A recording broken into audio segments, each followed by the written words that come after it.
appreciate having a full room for an important night.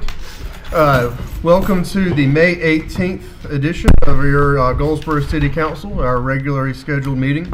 We have a lot of recognitions and presentations this evening. As always, it is a distinct honor and privilege of this council to be able to call attention to things in the way that our policies prescribe, and we'll be doing so this evening. After that, we'll move into the public hearing for our budget, and then after that, we'll move into general public comment period, and then on with some other business items. After we get through the recognitions and presentations, before we get into the public hearings, we will allow those who do not wish to stay for the other pieces to be able to exit without interrupting the meeting, so don't worry about that. So with that, I will officially call us to order. It is roughly 5:32 according to Apple. I'll take this as an opportunity just to remind everyone, silence your phones, watches, all the other fun things as we get going. So we will begin, as is our tradition, with an invocation this evening from our fire chaplain, Archbishop Anthony Slater, followed by our Pledge of Allegiance. Good evening, Mayor. Good evening, Mayor Pro Temp, City Council. Good evening. And everyone who's here tonight. Let us pray. Our Father and our God, we thank you for this moment that we can come together with the meeting of the minds. We thank you, Lord, for the constituents that have come together, Lord, just to even be a part of the function tonight. Father, we ask you to bless this great city as we continue to strive forward and make things more and better. Father, we ask you to allow us to come together as one. In Jesus' name, amen. Amen. Please join me in the pledge. I pledge allegiance to the flag of the United States of America and to the republic for which it stands, one nation, under God, indivisible, with liberty and justice for all. When did that gumption more? That was like amplified. Yeah. All right, Madam Deputy Clerk, if you please conduct a roll call. Yes, sir. Mayor Gaylor. Present. Mayor Person. Present. Councilwoman Jones. Present. Councilman Williams. Present. Councilwoman Taylor. Present. Councilwoman Matthews. Present. Councilman White. Present. All right. All present and accounted for. We will continue moving forward with our meeting. And I know I say this every time, but I mean it. Thank you for making time to be able to be here and all the time that it takes to be able to be up here on this dais and represent the people. Next, we'll move to the adoption of the agenda. Mr. Livingston, is there anything from staff, any requested changes to the agenda? No, sir, Mr. Mayor, I've heard nothing. All right. Council, are there any requested changes to the agenda as presented? Hearing none, I would entertain a motion to adopt the agenda as presented. So moved. Second. Motion's been made and properly seconded to adopt the agenda as presented. Is there any debate? Hearing none, we'll vote electronically if you tell me to. If not, I'll do show of hands. All right, all by show of hands, please. All in favor? All opposed? Seeing none, motion passes unanimously. All right. All right. Let's move forward with our recognitions and presentations. We're now on section 4 of the agenda for those following along. We'll begin with item 4.1, our Employee and Supervisor of the Quarter Awards. Mr. Livingston. This one is for our Terry Weber. She's an outstanding achievement. I don't know if she's here tonight, but I'll. She's on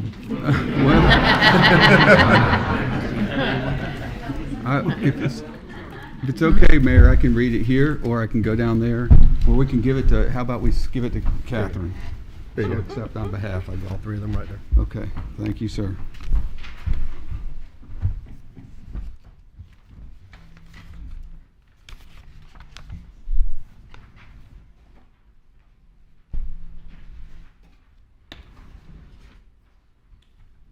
So, as been stated, you all hear me?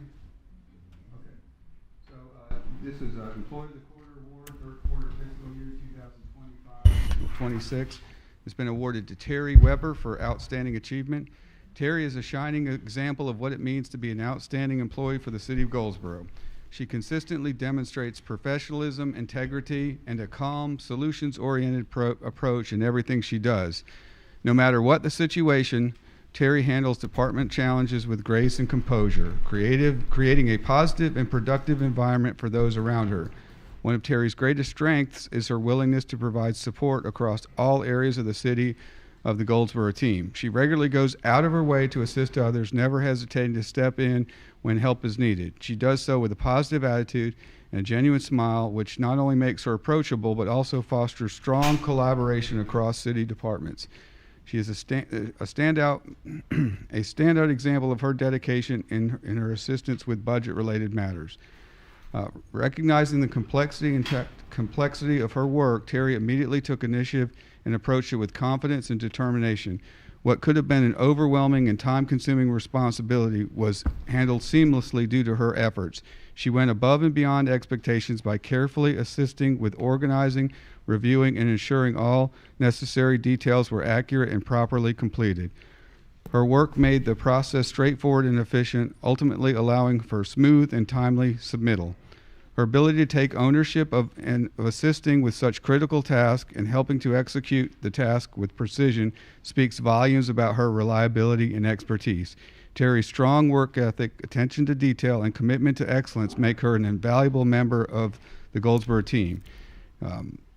Terry is truly a phenomenal teammate and deserves recognition as Employee of the Month. Terry's work ethic and accomplishment reflect well on herself and the city of Goldsboro, awarded this day, May 18th, 2026. And Catherine, if you would like to say a few words, I know that we work closely with Terry and do frequently, but she was really a stalwart throughout the budget process. Absolutely. Thank you, Matt. I appreciate it.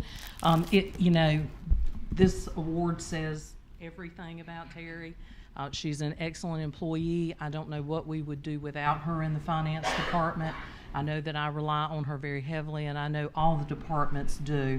Again, you've got the whole package with Terry. She's smart, she's efficient, and she's friendly, and she believes in customer service. So you can't teach a lot of that. So we are very blessed to have her.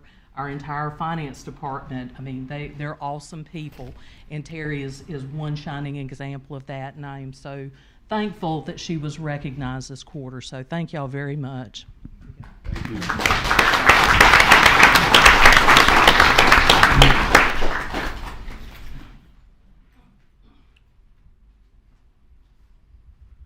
Okay, second Supervisor of the Quarter Award, third quarter fiscal year 2025-2026 has been awarded to Alan McCoy for outstanding achievement. Under Alan's supervision, the collections division, and for y'all who are wondering what the collections is, it's distribution and collections.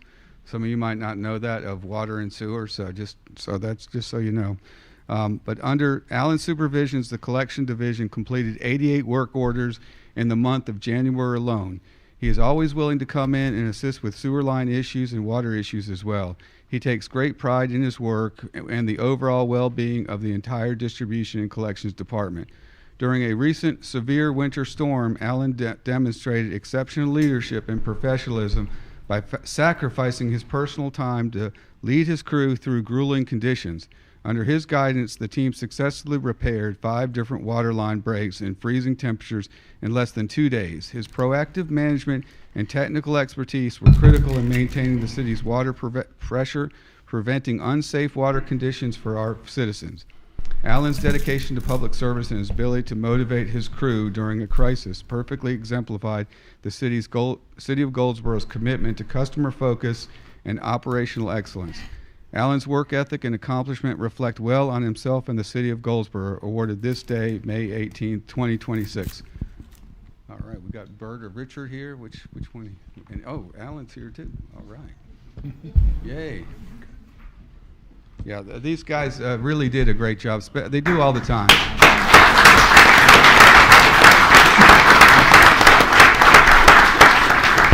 And during the storm was a really major storm, and they really knocked it out of the park. Congratulations. Thank you. I'll let you hold this right here. You got any words to say?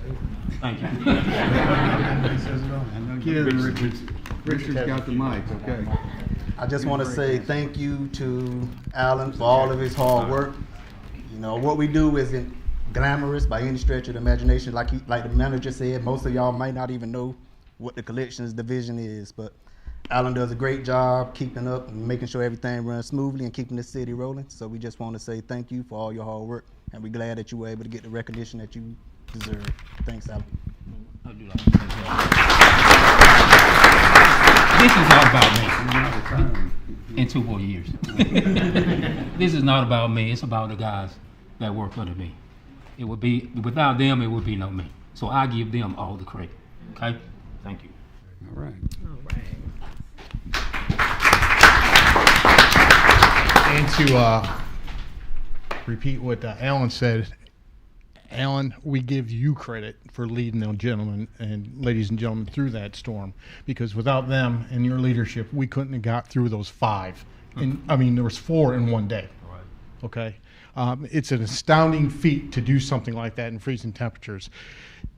No one really notices these guys until your water and your sewer is not working. Okay, when it's working, you guys don't even see them. Okay, and that's what makes me so proud, is when the calls are minimum and you guys don't see them and they're doing their job. That's fantastic. And when they do go out to respond, their customer service, their response is fantastic. And I just received these guys last July for 1 year. So far, it's been a year with these guys, and I'm just so proud of them. So thank you very much for what you do.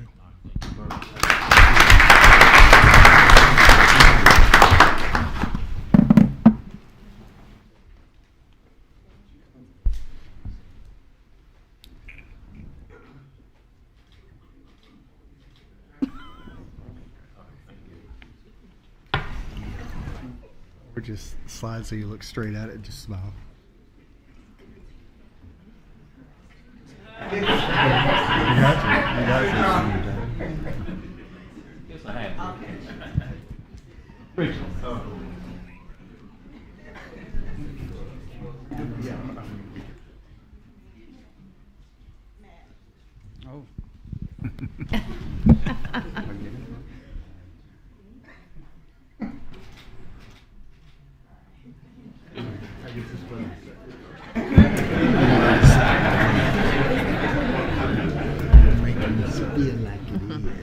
All right, so we got one more for this evening. Supervisor of the Quarter Award for third quarter fiscal year 25-26. It's been awarded to Joshua Shockley for outstanding achievement. Josh Shockley is highly deserving of recognition as Supervisor of the Quarter for his exceptional leadership, operational excellence, and commitment to outstanding customer service at the Goldsboro Event Center. Josh consistently delivers superior customer service in alignment with the city's mission and ensures the facility remains clean, functional, welcoming for renters, city departments, and the public. He effectively manages all daily administrative operations, including bookkeeping, tours, contracts, fee collection, vendor coordination, supply ordering, permit maintenance, while maintaining accurate records and documentation. He oversees the successful execution of events by ensuring proper staffing, safety protocols, and operational procedures are in place. Josh regularly serves as the manager on duty and remains on call as needed, demonstrating reliability and accountability. He conducts pre-event walkthroughs, provides logistical guidance to clients and service providers. He completes post-event evaluations to support continuous improvement. Josh excels in client relations, clearly communicating city policies and facility capabilities while proactively resolving renter concerns and handling emergency situations professionally. He supervises, trains, and schedules part-time event staff, fosters a positive team environment, and provides performance recommendations to the director. He also assists with budgeting, operational planning. Additionally, Josh builds strong relationships with vendors, community partners, supports economic development and tourism, collaborates with city departments on special projects, and oversees facility maintenance in coordination with Parks and Recreation. He keeps the director fully informed through regular communication and weekly meetings. Josh has taken ownership of the Goldsboro Event Center with strong dedication, leadership, and professionalism, which makes him an outstanding candidate for the Supervisor of the Quarter. Josh's work ethic and accomplishment reflect well on himself and the City of Goldsboro, awarded this day, May 18th, 2026.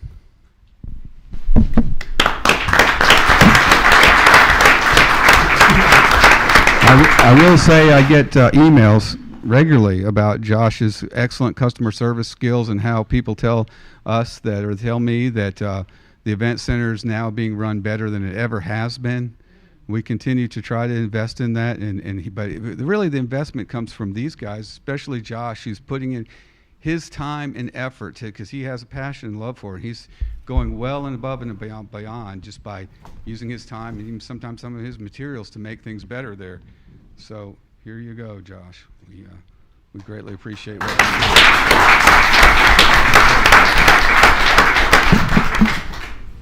do. Okay, I know you want to say some things. Obi, I don't really say anything.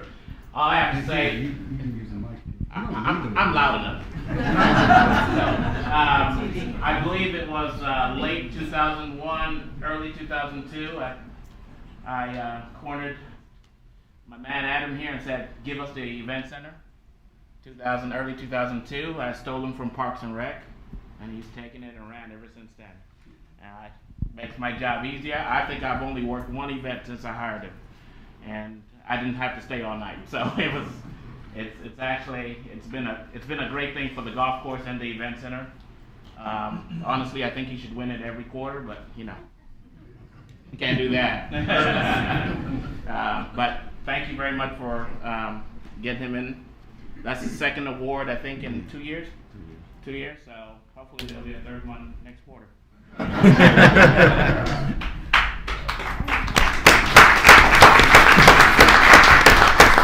Be very appreciative of all the support that I get, obviously from Obi, Felicia, the city council, the community members, Mr. Eddie, the fraternity, the sororities that I meet with monthly, quarterly, yearly. We're having a lot of repetitive business with different award ceremonies, with different community projects. Like I said, I take ownership for it. It's not a job for me. It's a passion. It's the community service. It's what can I do to make Goldsboro better? What can I do to make the city better?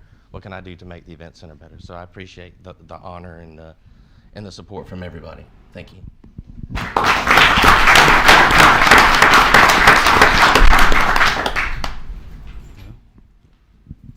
Very well deserved.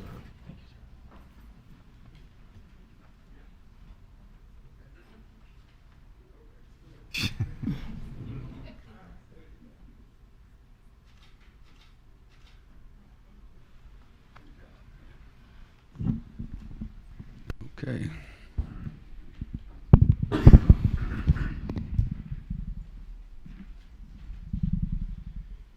All right, thank you to each and every one of you who wrote the nominations, or those who have earned the nominations, and those who work in support of those who receive the nominations. We always are privileged to be able to show off the good work and really call attention to those things that really exemplify excellence in our city and in the organization. So thank you one more time, and congratulations to each of you. Next, we'll move to item 4.2. Another proclamation. This is recognizing the Malpass brothers.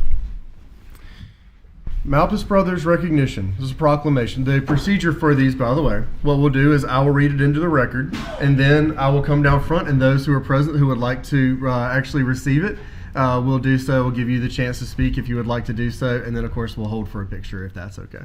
All right.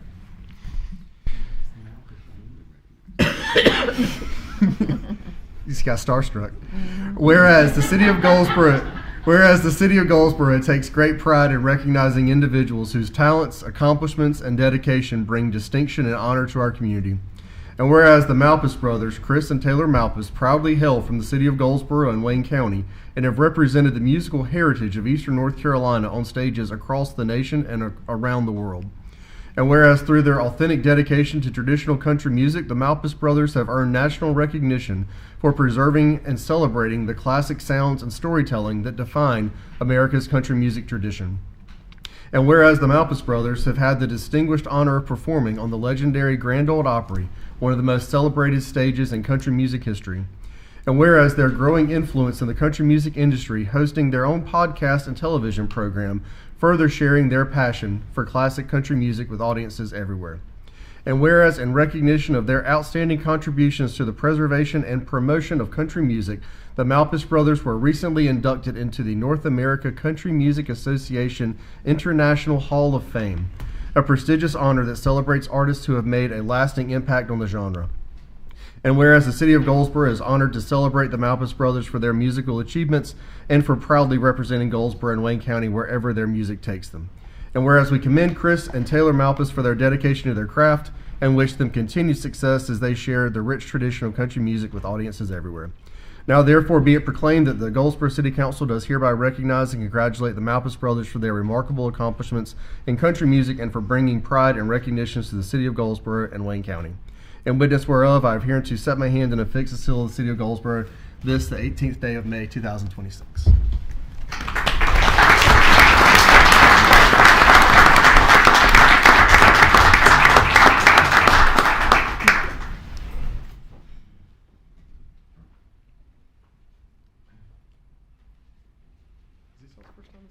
Yes, sir. My little boy said, "Are we in court?" No, you are not in court. Absolutely not. You don't have to worry about any speeding tickets right now. That's hilarious. I have a little bit of PTSD from court. From speeding tickets and stuff. Yeah, well, the road's a dangerous place. You know.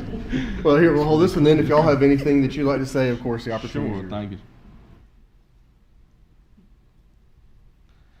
I just want to say we could have moved to Nashville many a times with the music that we do. It would have been a lot more easier in some ways on us traveling, but we choose to live in Wayne County because of the people here. Everybody here is so good to us, and it's really a family. And this is where I plan to live and die, is in Goldsboro. It's where I live. So that's gonna be a ways off. I'll agree with that. Everywhere we've been all over the world, people in Goldsboro, we're different kind of people, and we should all be. All should be proud of people. I will say, when we go way off, everybody thinks that we all talk and we all have hair like this in Goldsboro. That gets back to you. I'm sorry. Well, thank you, sir. Well, thank you for making sure that folks know the pompadour is well represented in Goldsboro. Thank you, sir. Thank you. Y'all safe travels. Thank you, sir.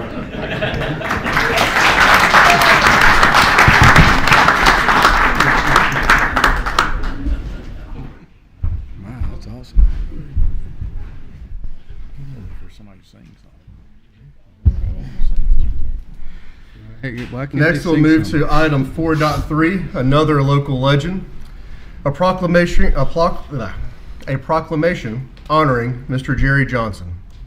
Whereas Mr. Jerry Johnson has faithfully dedicated his life to serving the citizens of Goldsboro and Wayne County through education, mentorship, athletics, leadership, and community involvement. And whereas Mr. Johnson has committed more than 40 years to education and athletics, including dedicated service within Wayne County Public Schools, where his leadership and mentorship as assistant principal at Dillard Middle School left a lasting and positive influence on generations of students and families. And whereas Mr. Johnson has served as a mentor and role model to many young people throughout the Goldsboro community through his leadership, encouragement, and commitment to youth development.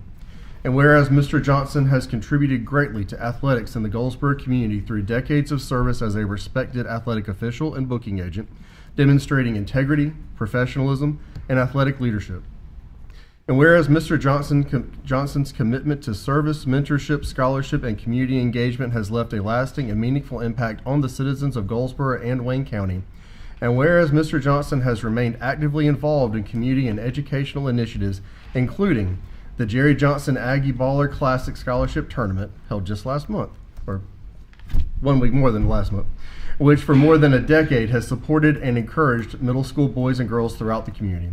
Now therefore be it proclaimed that the Goldsboro City Council does hereby extend heartfelt congratulations and recognition to Mr. Jerry Johnson for his outstanding leadership, mentorship, and unwavering commitment to the youth and families of the city of Goldsboro and Wayne County through the Jerry Johnson Aggie Baller Classic Scholarship Tournament, which for more than a decade has positively impacted the community by promoting athletics, education, and scholarship opportunities, ensuring brighter futures for the youth of our community that inspire excellence both on and off the court.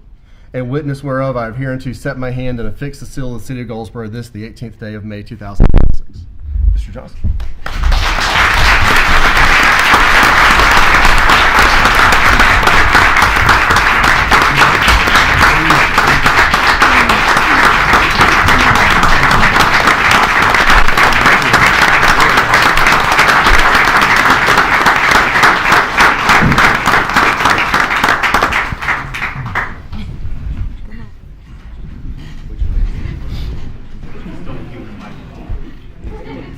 do that. Here, you sit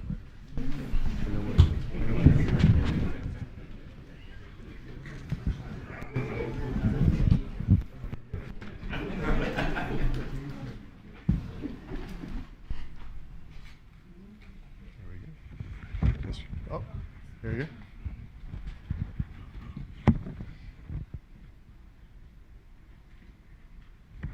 Sir. Thank you.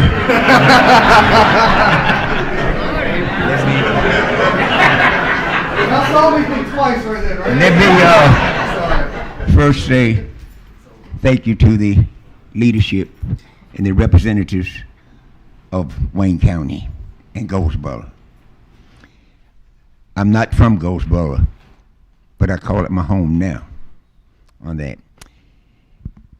I didn't plan to stay in Goldsboro, but I call it my home now.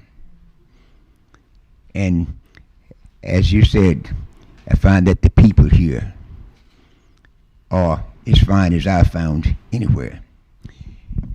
Now,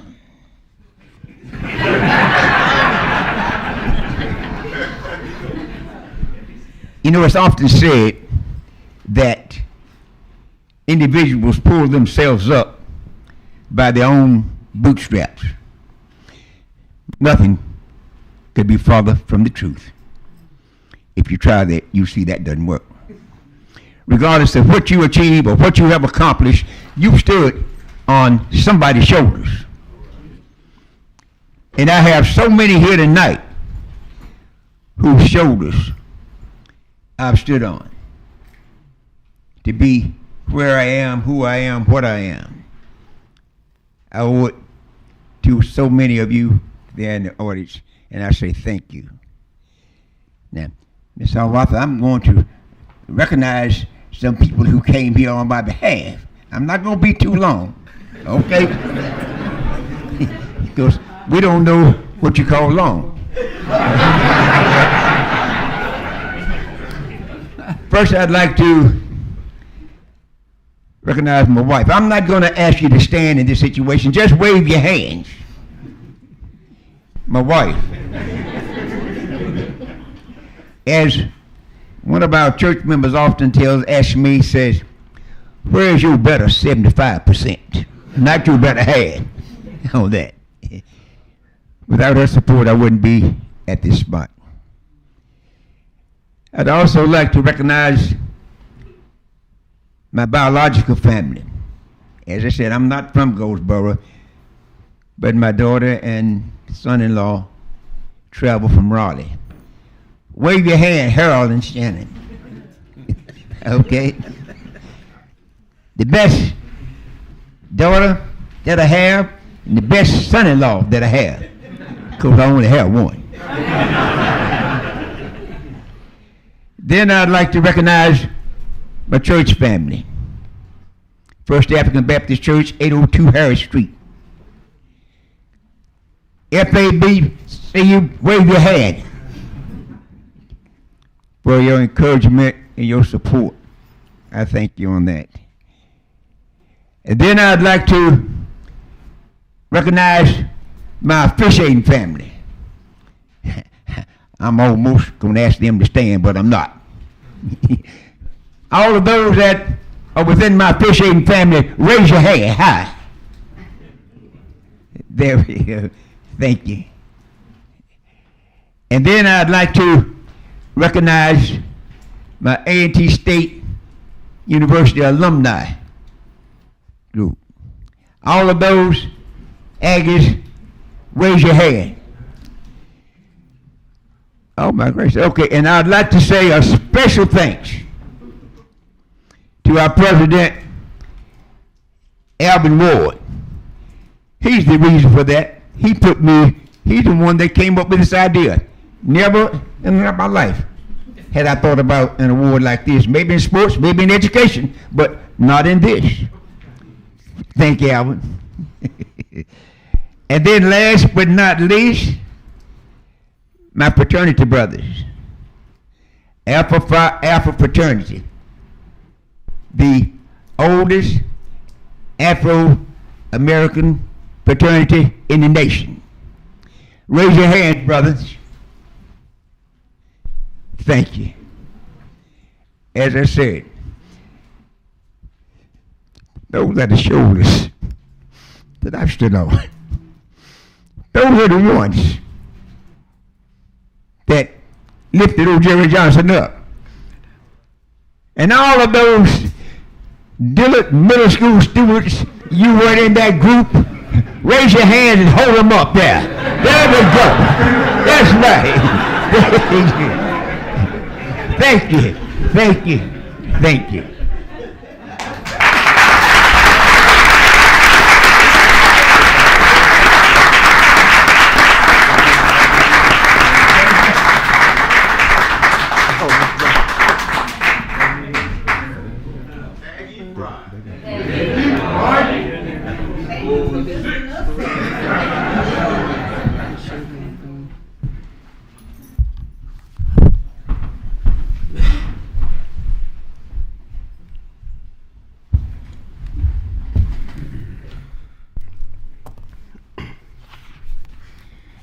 Next, we'll move to item 4.4 on our agenda, a proclamation recognizing Dillard Goldsboro alumni and friends.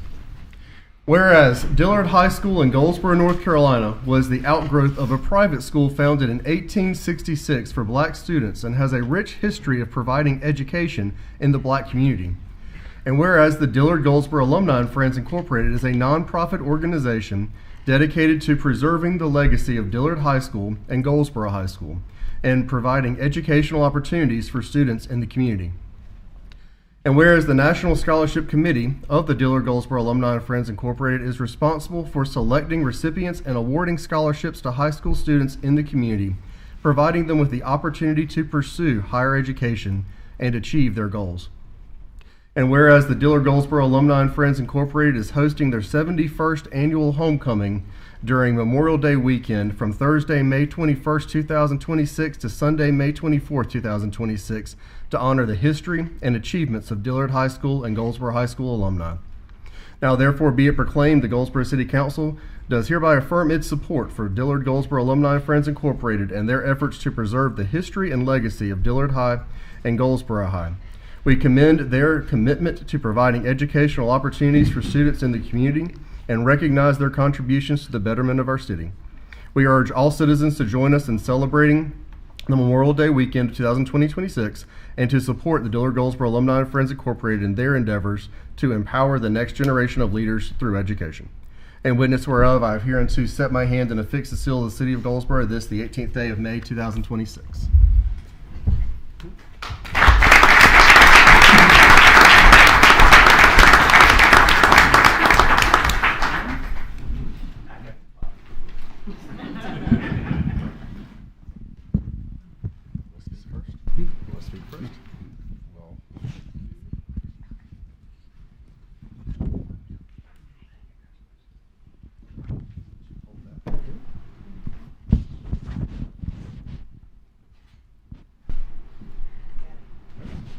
One take.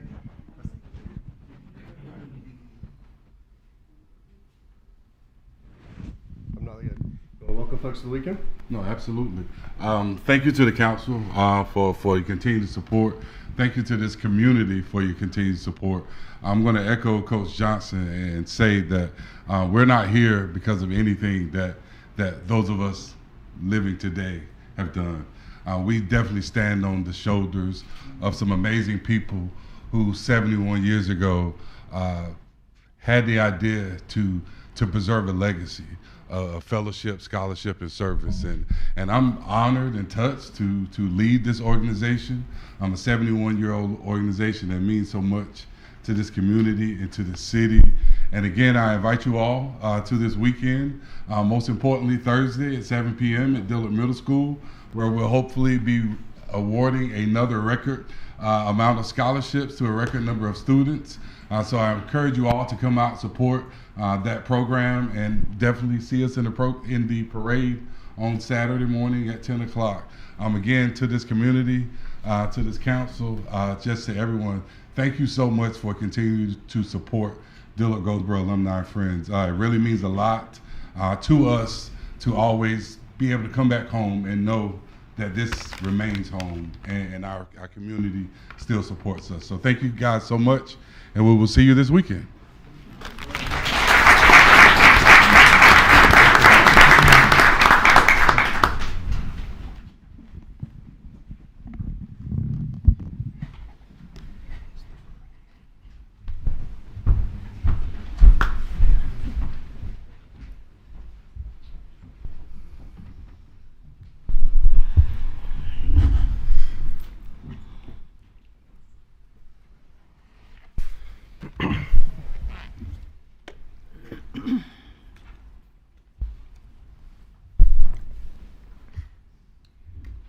Speaking of Public Works, we will move to item 4.5 on our agenda. As already alluded to earlier in a employee award and recognition.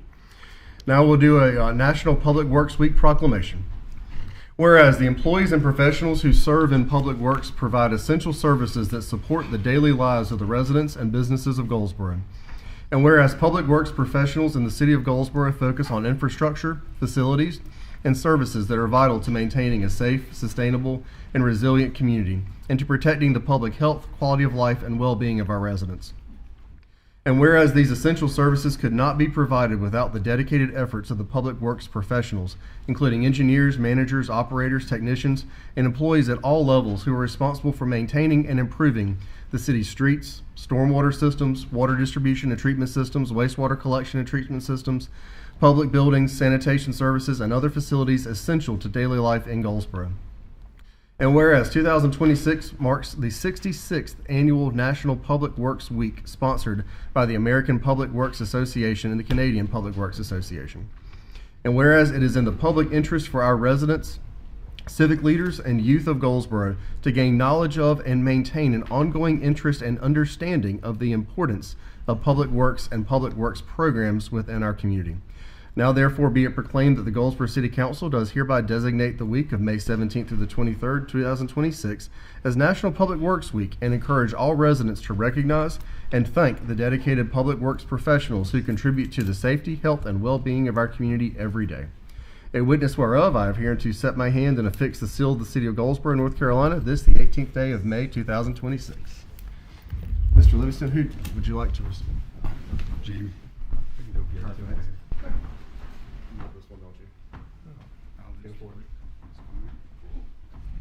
I got cut off on that one. Y'all saw that, right?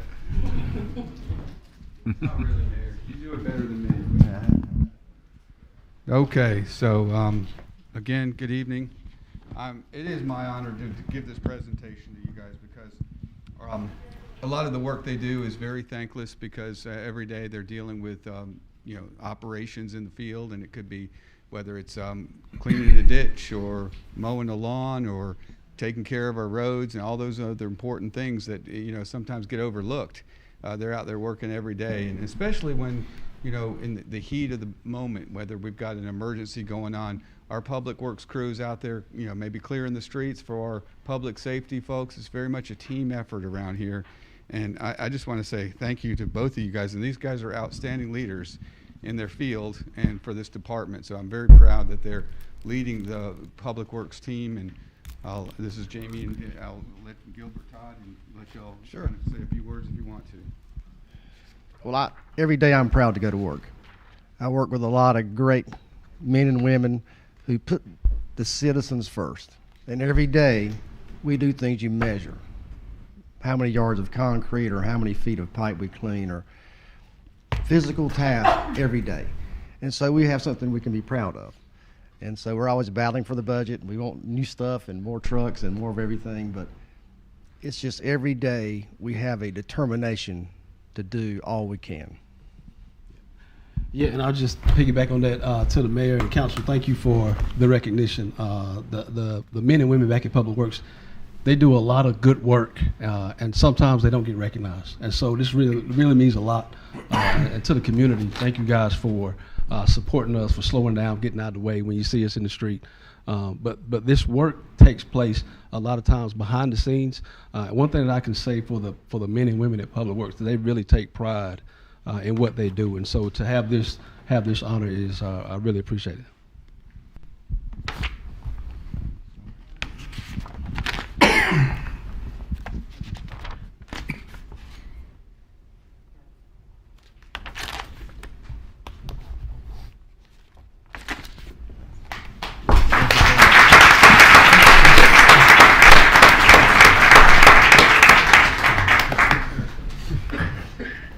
right, we have one final item under section 4.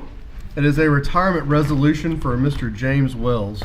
Council, as a reminder, this one being a resolution will require a vote and actually to be incorporated as a motion.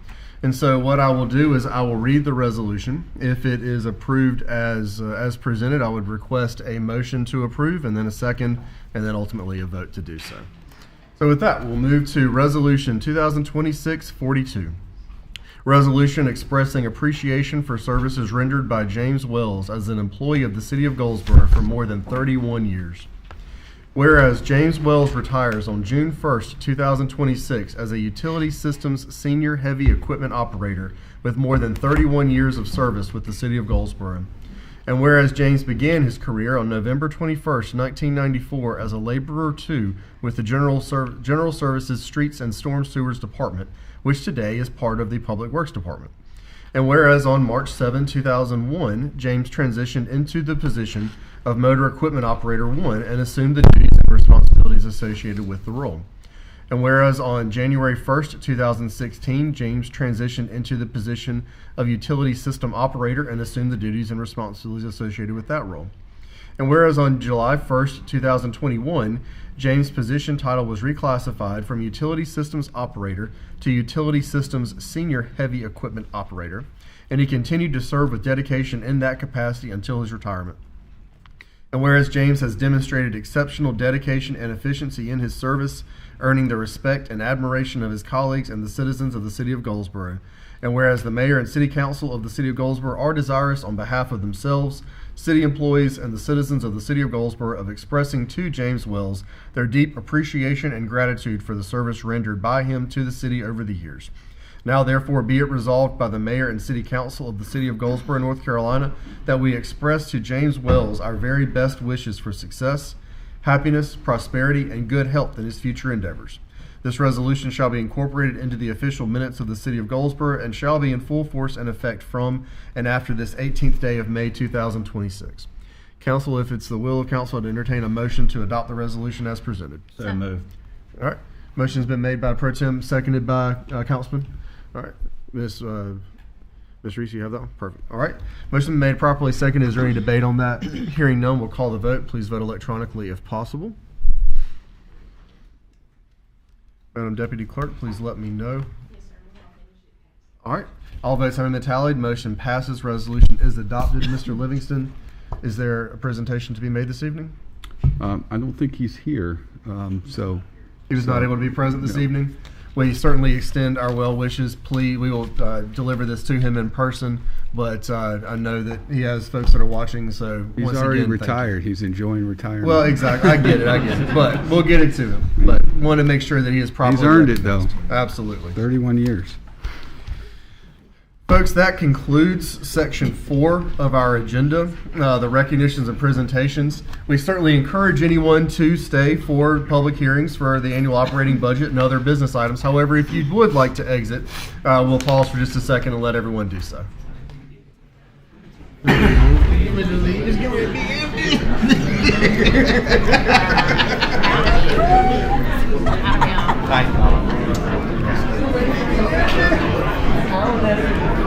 Oh, no,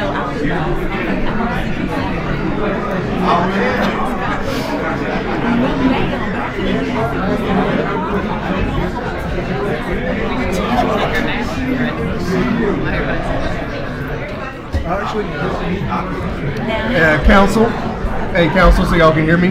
We will stand in recess until 5 minutes after, 6:25. Okay, we'll stand in recess until 6:25.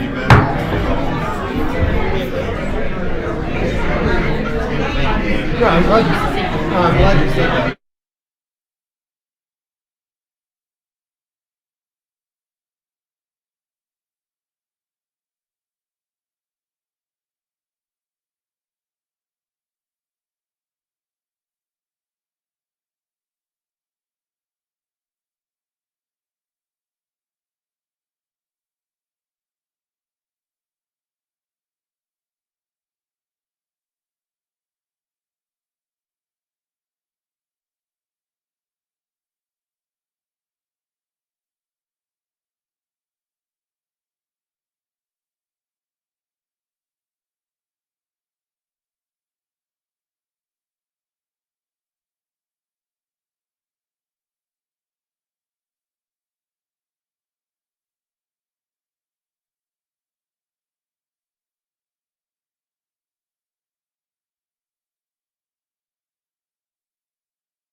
That was good, guys.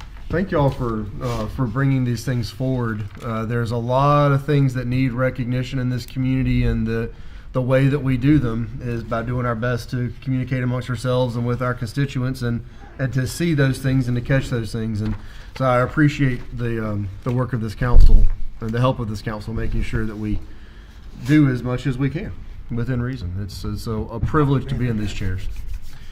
Mr. Livingston, I will turn it over to you now for item 5.1, the public hearing on our FY 26-27 annual operating budget. The process for this item will be a briefing from Mr. Livingston and Ms. Gwen, I'm assuming, and then after that, then we'll actually open the public hearing, that kind of thing. If there's any questions after the briefing before we open the hearing, I think it would make sense for us to get clarifying questions out of the way, just to make sure, because I want the public to be able to comment on true information. So if there's anything clarifying, if there are any changes, things like that, we'll discuss it after the fact. There are 2 opportunities on the agenda this evening, so we'll make sure everyone sees that. Under old business 8.1, we will come right back to the budget as well. If there are items that we can discuss right here under 5.1 after the public hearing, we certainly can do so. If you forget to bring something up under 5.1, then after the public comment period and after the consent agenda items are discussed, you'll be able to bring that up under 8.1. So just want everyone to make sure they saw that there are 2 different spots on the agenda. That's not a typo. It's intentional to give you a chance to digest and think through things. Mr. Livingston, floor is yours. Thank you, Mayor, Council. If we can bring up my presentation on that. I guess now we get to the exciting part. You see all the people here still waiting for the budget presentation. It's so exciting. Anyway, let's. If you'll give me the clicker, I appreciate that too. So the budget process is, as we all know, it's not something that really starts in 1 week and finishes in, a week or 2. It's essentially a 9-month process, and more and more it seems to even sometimes drag out a little bit longer because of the complexity of it. And so I wanted to take a little bit of time to go over the process for the public and for the city council. It's pretty much a refresher, so apologize for that. But even though it's listed up here that we kind of start in January, we start in early fall. And this year it was a little different because for the first time in a very, very long time, we developed a capital improvement plan, which was an essential step for the city because coming out of a period where we weren't able to borrow funds, we really needed to prioritize the essential services and the essential needs of the various departments and where the city wanted to go and you as a council wanted to go as a whole. So we developed a capital improvement, a 5-year capital improvement plan that was brought to you on January 5th, which you adopted. So that was step 1 because I felt like that again clarified what our capital needs were and what we felt like was the highest priorities and what it was worthy of funding. Not that it all wasn't worthy of funding our needs, but we have to be able to prioritize to be able to select those things that are most important and most fundamental to our mission. And then the second thing we did in February, and I tried to keep these to months, was our council budget retreat. So for those in the public that may not realize it, the city council, their overall job is to provide priorities, and this budget is a priority-based document. So it reflects their priorities as well as the department's priorities. And more importantly, it reflects your priorities as citizens, because this year, not only did we, the city council meet with us to talk about their priorities based on input from the citizens, but we did a survey that, some of you may or may not have taken part in, but the survey was put out and it was brought to us. The results were brought back in December.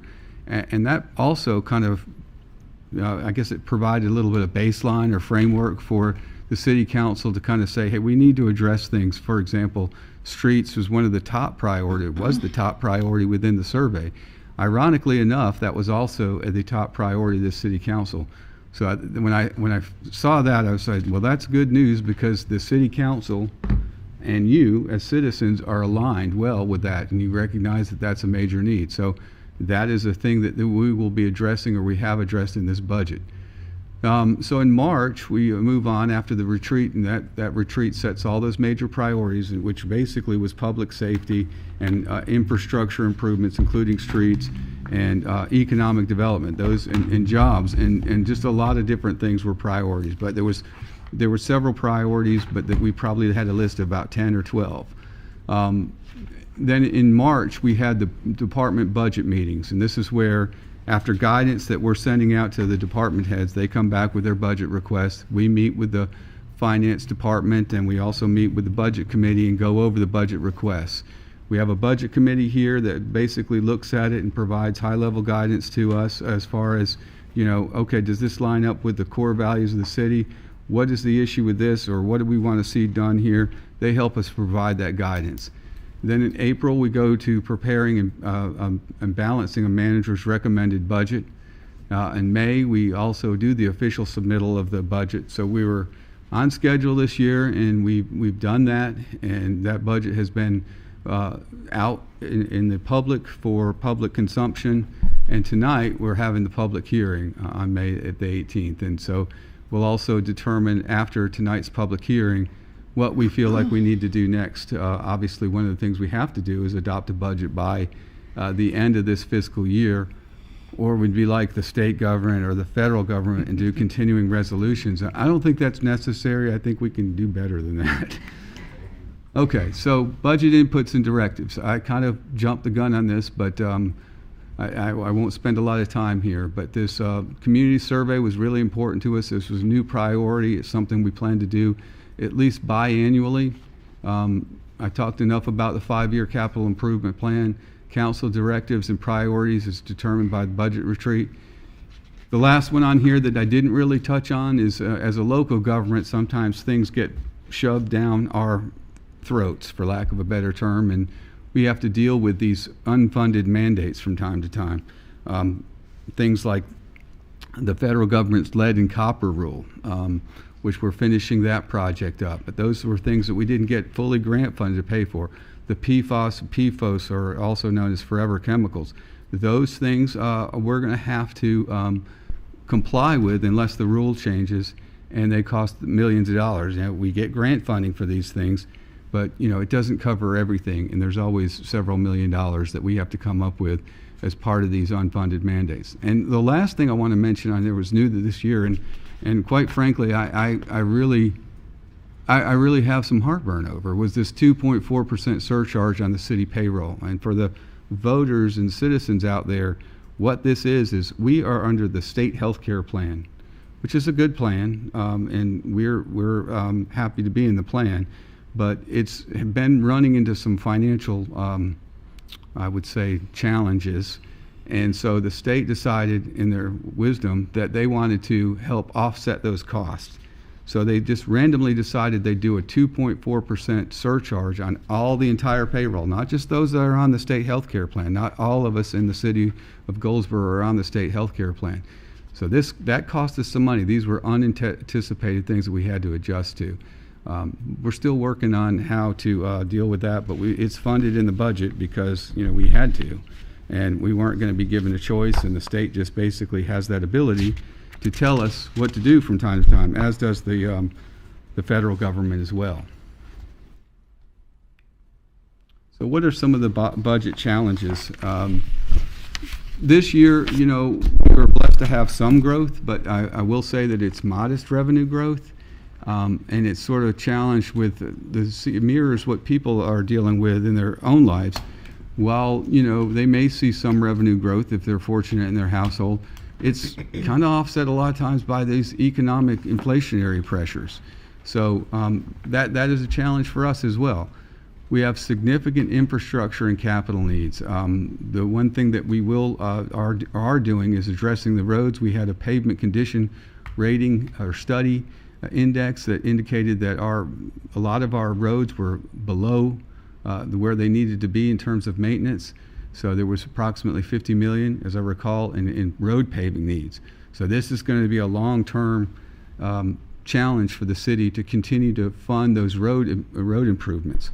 I explained about the surcharge. That was about an $850,000 estimate is what that additional tax or payment that we'll have to make to the state, that's about 2.5 pennies on the tax dollar. So if you wanted to think of it like that. One of the things that I was, asked, well, I don't know that I was asked to do this, but I knew that we needed to try to do it. So I said that we were going to do it, and that was to maintain operational costs at prior or current estimated year expenses. So that was one of the guidance that I sent out to the department heads. And, there was some areas that, came in above, but for the most part, people and the department heads did a good job in keeping those costs down to the current year operational year-end estimates. So no new taxes or increases in the general fund or property tax. So we didn't look for any new taxes. We didn't say we're going to just raise the property tax, and sometimes people think that all local government does is they just raise the taxes without thinking about it. Well, I can tell you we think about it a lot, and up here, and myself included, we all pay property taxes. So we know they're essential to fund the government services, and I'll talk about what they fund later. But we also recognize that these are pretty tough times. They're pretty tough times. So we tried to do that with this budget, and there are no increased property tax in the general fund, which is basically most of the people in the city of Goldsboro that have property are in the general fund.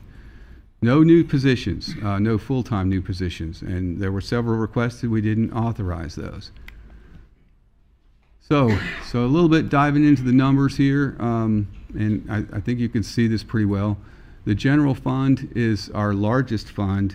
It's $61.182 million. That accounts for about 2/3 of the budget. That's that's a good chunk of it. That's kind of normal for most general funds in cities our size. Utility fund, that's about 28 to 30%, and that's kind of typical.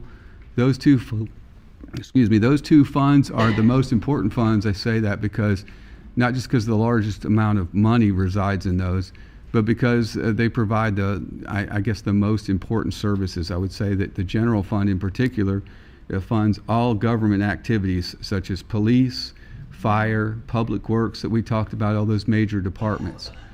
The occupancy tax, what that is when you go, and for those of you who might not know this, when you go stay in hotels, people come here to Goldsboro, like this weekend we'll have a lot of Dillard alumni coming in, they'll pay occupancy tax as part of their stay, in the hotel, and that gets remitted to both the city and the county, and we were able to use that for travel and tourism purposes. So we also have a stormwater fund, and that is a differing rate, but it's basically based on an equivalent residential unit. So for a residential unit, it's currently $4.75. That stayed the same.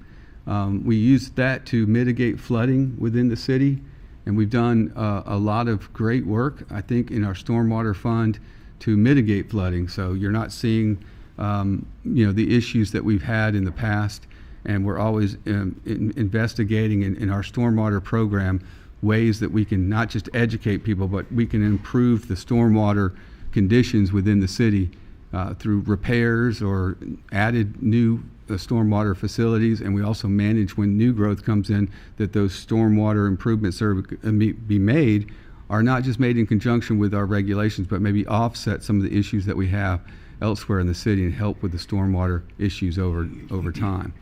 The downtown district, that is an area that it's called the municipal service district.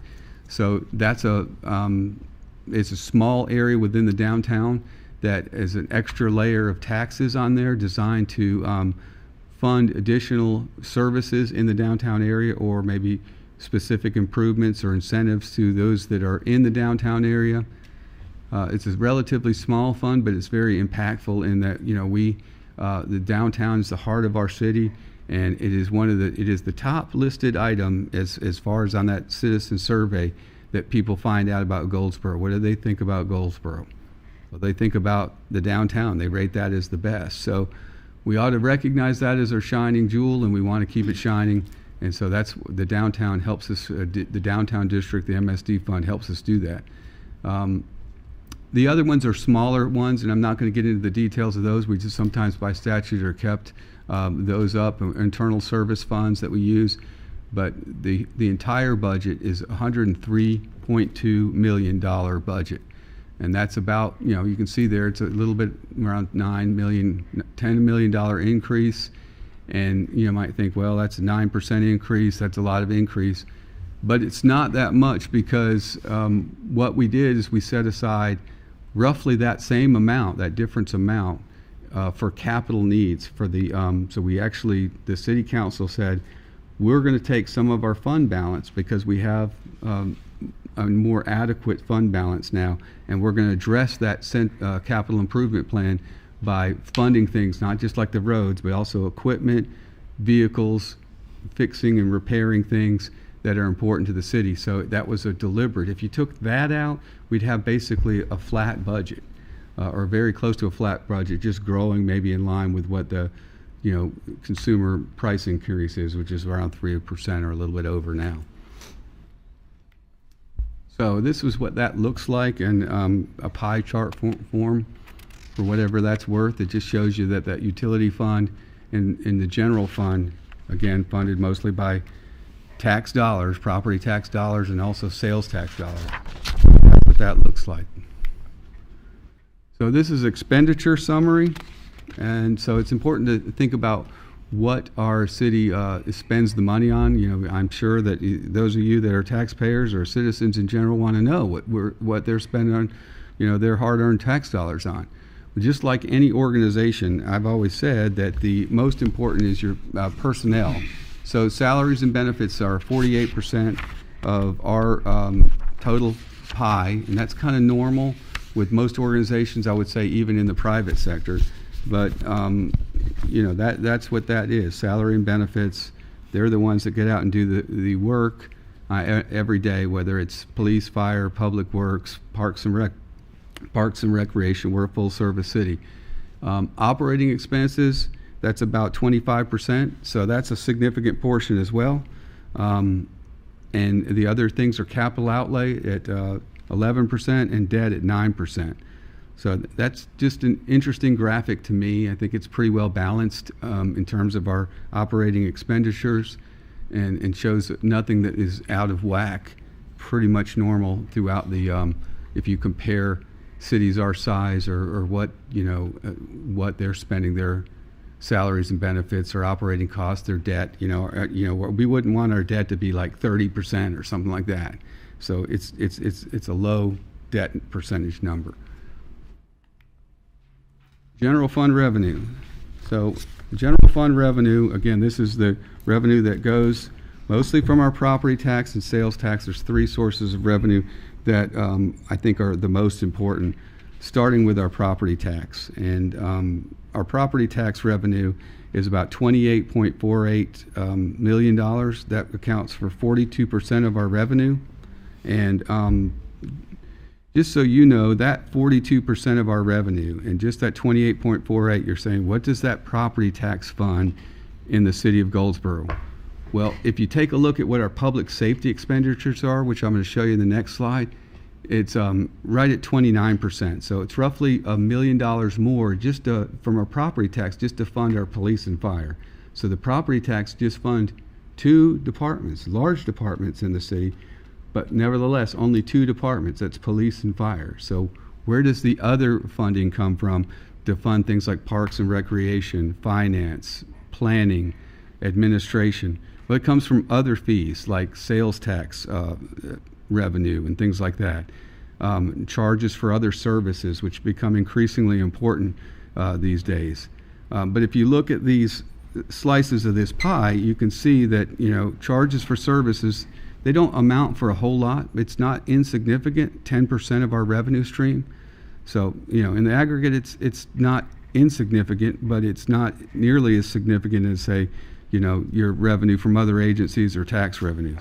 Fund balance in this case, again, we withdrew $4.2 million on purpose to, again, address a lot of those capital needs through a planned expenditure and a withdrawal from our fund balance. And that's not a structural imbalance here in the city of Goldsboro. We have fund balance of policy. We're maintaining that fund balance policy. We're above our thresholds. This is a way that we've said we're going to use some fund balance to help pay for these top priority items, while also using the additional revenues at the end of the year to replenish those areas where we feel like they need to be replenished, whether that's roads or capital equipment or fixing some of our buildings or whatnot. So those are all types of things that we try to pay for through these strategic reserves, and also through using the tax revenue and using it wisely and putting it back into investments and things like that, but mostly just identifying it and prioritizing it where it's, where the citizens and the city council wants to see the money go to. So this is kind of an interesting graphic because I've kind of spoke to this a little bit, but this shows it in more detail. So this is as you can see, it's a $100 bill. So what this graph here is telling us is for every $100 of money that's spent, that revenue that comes in, $43 of that is spent on public safety. $21 is on general government. So for general government is again like public works, planning, administration, finance, things like that. Cultural resources, that's 10 million. Environmental protection, for those of you who wonder what environmental protection is, I used to wonder that a long time ago when I was in government. It's just sanitation. They just put a fancy word for that, but that's what it is. Debt service, it's about the same, 9 million. Other is 9 million. So I thought that was a good graphic depiction of how your tax dollars are spent. But for those of you that just like regular black and white things, here it is written in black and white. So for a little bit more boring graphic there, but same thing just shown in a graph form. All right, so I talked a little bit about, or a fair amount about some of our capital, because I feel like that was what the difference between this year and last year. By and large, it is because we've decided that we're going to use some existing or take money away from fund balance and start applying it to the areas we need to. So in this slide, you see what was requested versus what was recommended to for capital reasons. So we've got 1.2 million in building and improvements, and that doesn't include the grant monies that I don't think it does, Catherine, the grant monies that we're in. So we've got some grant monies going to that too. Rolling stock and equipment is 2.7 currently. Vehicles 3.5, and we have a lot of vehicles, and they were in a few years ago they were all well over 6 or 7 years old. So we needed to start addressing that issue, or we're going to be in a crisis where they're all breaking down at the same time. So we've been reinvesting in vehicles. So that's an example of that. Distribution system, that's what that's our water and sewer. And so the total of all funds of capital, these are type A or class A, high priority needs, is $11.2 million. And so this is a slide that shows it just basically charges for fees and service. When you start looking at utilities, utilities is what's called an enterprise fund, and for that we just mean that it's supported by user fees. So when you look up there, charges for fees and service, that accounts for 91% of the revenues that come into the enterprise fund, and that's what it's by design. You pay for a service, it's supposed to be reflected in the cost in our of that. So that's where it goes to. So what do we spend our revenues on in our utility account? That's what this pie depiction does. Distribution and collections is 4.1 million at 14%. The debt service is at 8%. Utility fund capital expenses is 11%. Building and meter service is 7%. Compost facility is 7%. Water reclamation facility, that's our largest, and that's our sewer treatment plant, that's 20%. Transfers and shared services, 16%, and our water treatment plant, that's our water plant, that's 17%. So those breakdowns are you're generally going to see maybe a little bit larger ones in some other jurisdictions on your water and sewer side, but they don't have things like compost facilities and things like that that kind of also take a little bit of that pie away. So now, some of you are probably interested in this slide because, I think it's important to know where we stand in terms of our rates, so our water and sewer rates. We frequently benchmark ourselves around the state, and there's really good websites that you can go to. Anybody that's watching can go to the UNC School of Government's Water and Sewer Dashboard and put in Goldsboro's name, put in any other municipality's name that you want to, and query it by water or sewer or water and sewer. This bill is for water and sewer. It's a combined one, so that's what you're looking at here. It takes the average of that bill based on statewide averages, which they use 5,000 gallons, which, by the way, I'll get to a little bit later here. That is not the Goldsboro's average. Our average is less than that, usually around around 3,000, maybe a little more. But according to our looking at our system, that's what our billing system tells us. But that is what we're at. We're sort of in the middle. This right here shows included with a 5% rate increase. Doesn't really move the needle very much, but that is what that is compared to some of our regional other utilities in the region. So this right here is a very good slide. This shows what the rate effect would do on the current bill. And I'm hoping that you can read that. I can read it here in front of me, but it's a little bit more challenging on that. But so one of the things we're doing this year is we're putting in a tiered rate, which is new for this year going forward. The tiered rate system allows those that conserve water, they will get a discounted rate, because as you go up, it sort of, I don't want to use the word penalizes you, but it costs more as you use more water. So the tiered rate says if you conserve water, you're going to be rewarded, and you can see that in the graphic how it breaks down. As if you look at the right-hand slide there, you can see how it changes in the difference. So one of the things that we're proposing in the tiered rate structure is to not only do that, but implement some changes within our software system, and that'll be later on this year. Hopefully by the end of this calendar year, we can have software system in place that allow you to go online or from your smartphone and manage your account for like leak alerts and things like that. Or you can say, I want to put in this amount, so when I get up to X number of gallons, it's going to alert me, and I know that if I want to go over 3,000 gallons, I'm going to need to slow down on my water consumption, maybe run the dishwasher a little bit less, wait till it's fully filled up or something. That way you can save some money, because even when we look at our cost to provide the average water and sewer user at 3,000 gallons right now, this is a total cost of everything. This is a total combined bill, so it includes your stormwater at $475 per residential unit, and our current garbage, which is $26.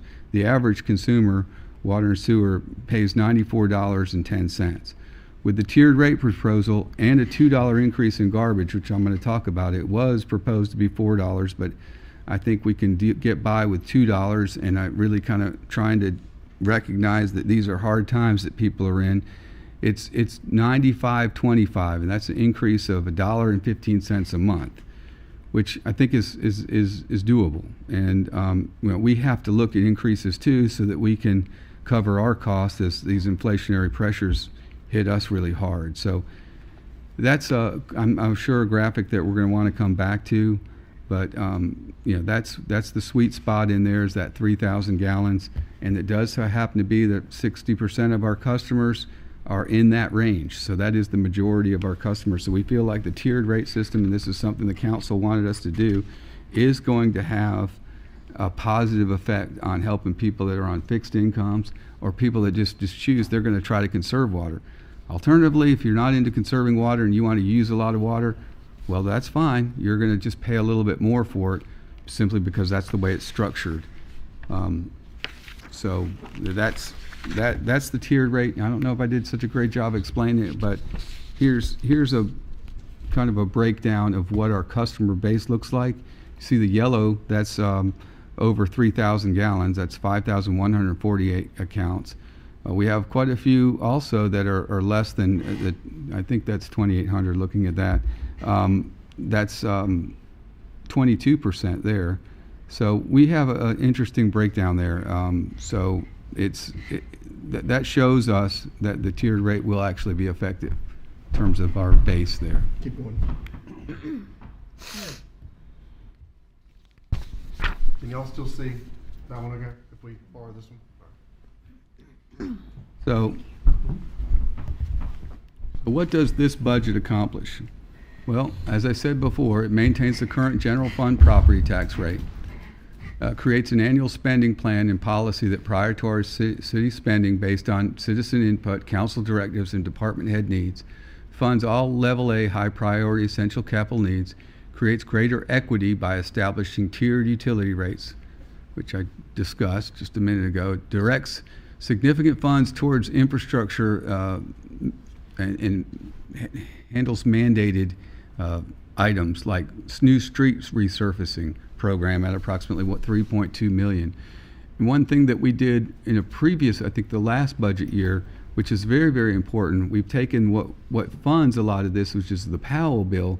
We get $1.2 million a year. And if you think about it, that's not a whole lot to fund $50 million worth of improvements. But we earmark that so it's in a special revenue fund so that we can continue to build on that.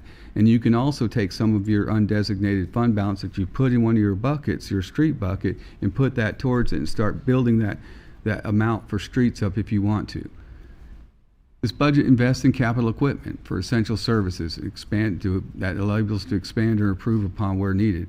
A lot of our public works equipment has really been upgraded lately, and that's very important because if we're out there and it's breaking down, which we've had a track record of, unfortunately, as we get newer stuff, we're going to have fewer and fewer breakdowns.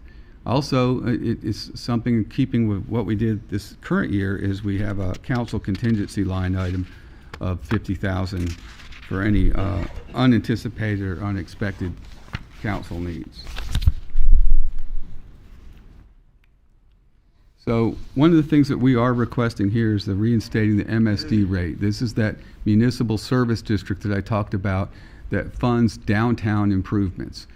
The importance of the downtown improvements is that once we use the MSD to help with downtown improvements, it puts less of a burden on the general fund, which also is used to fund the downtown.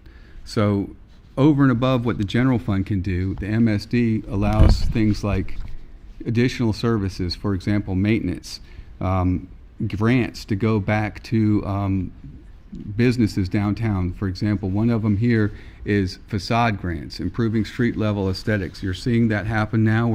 We're giving out, I think, 90,000 recently overall in facade grants.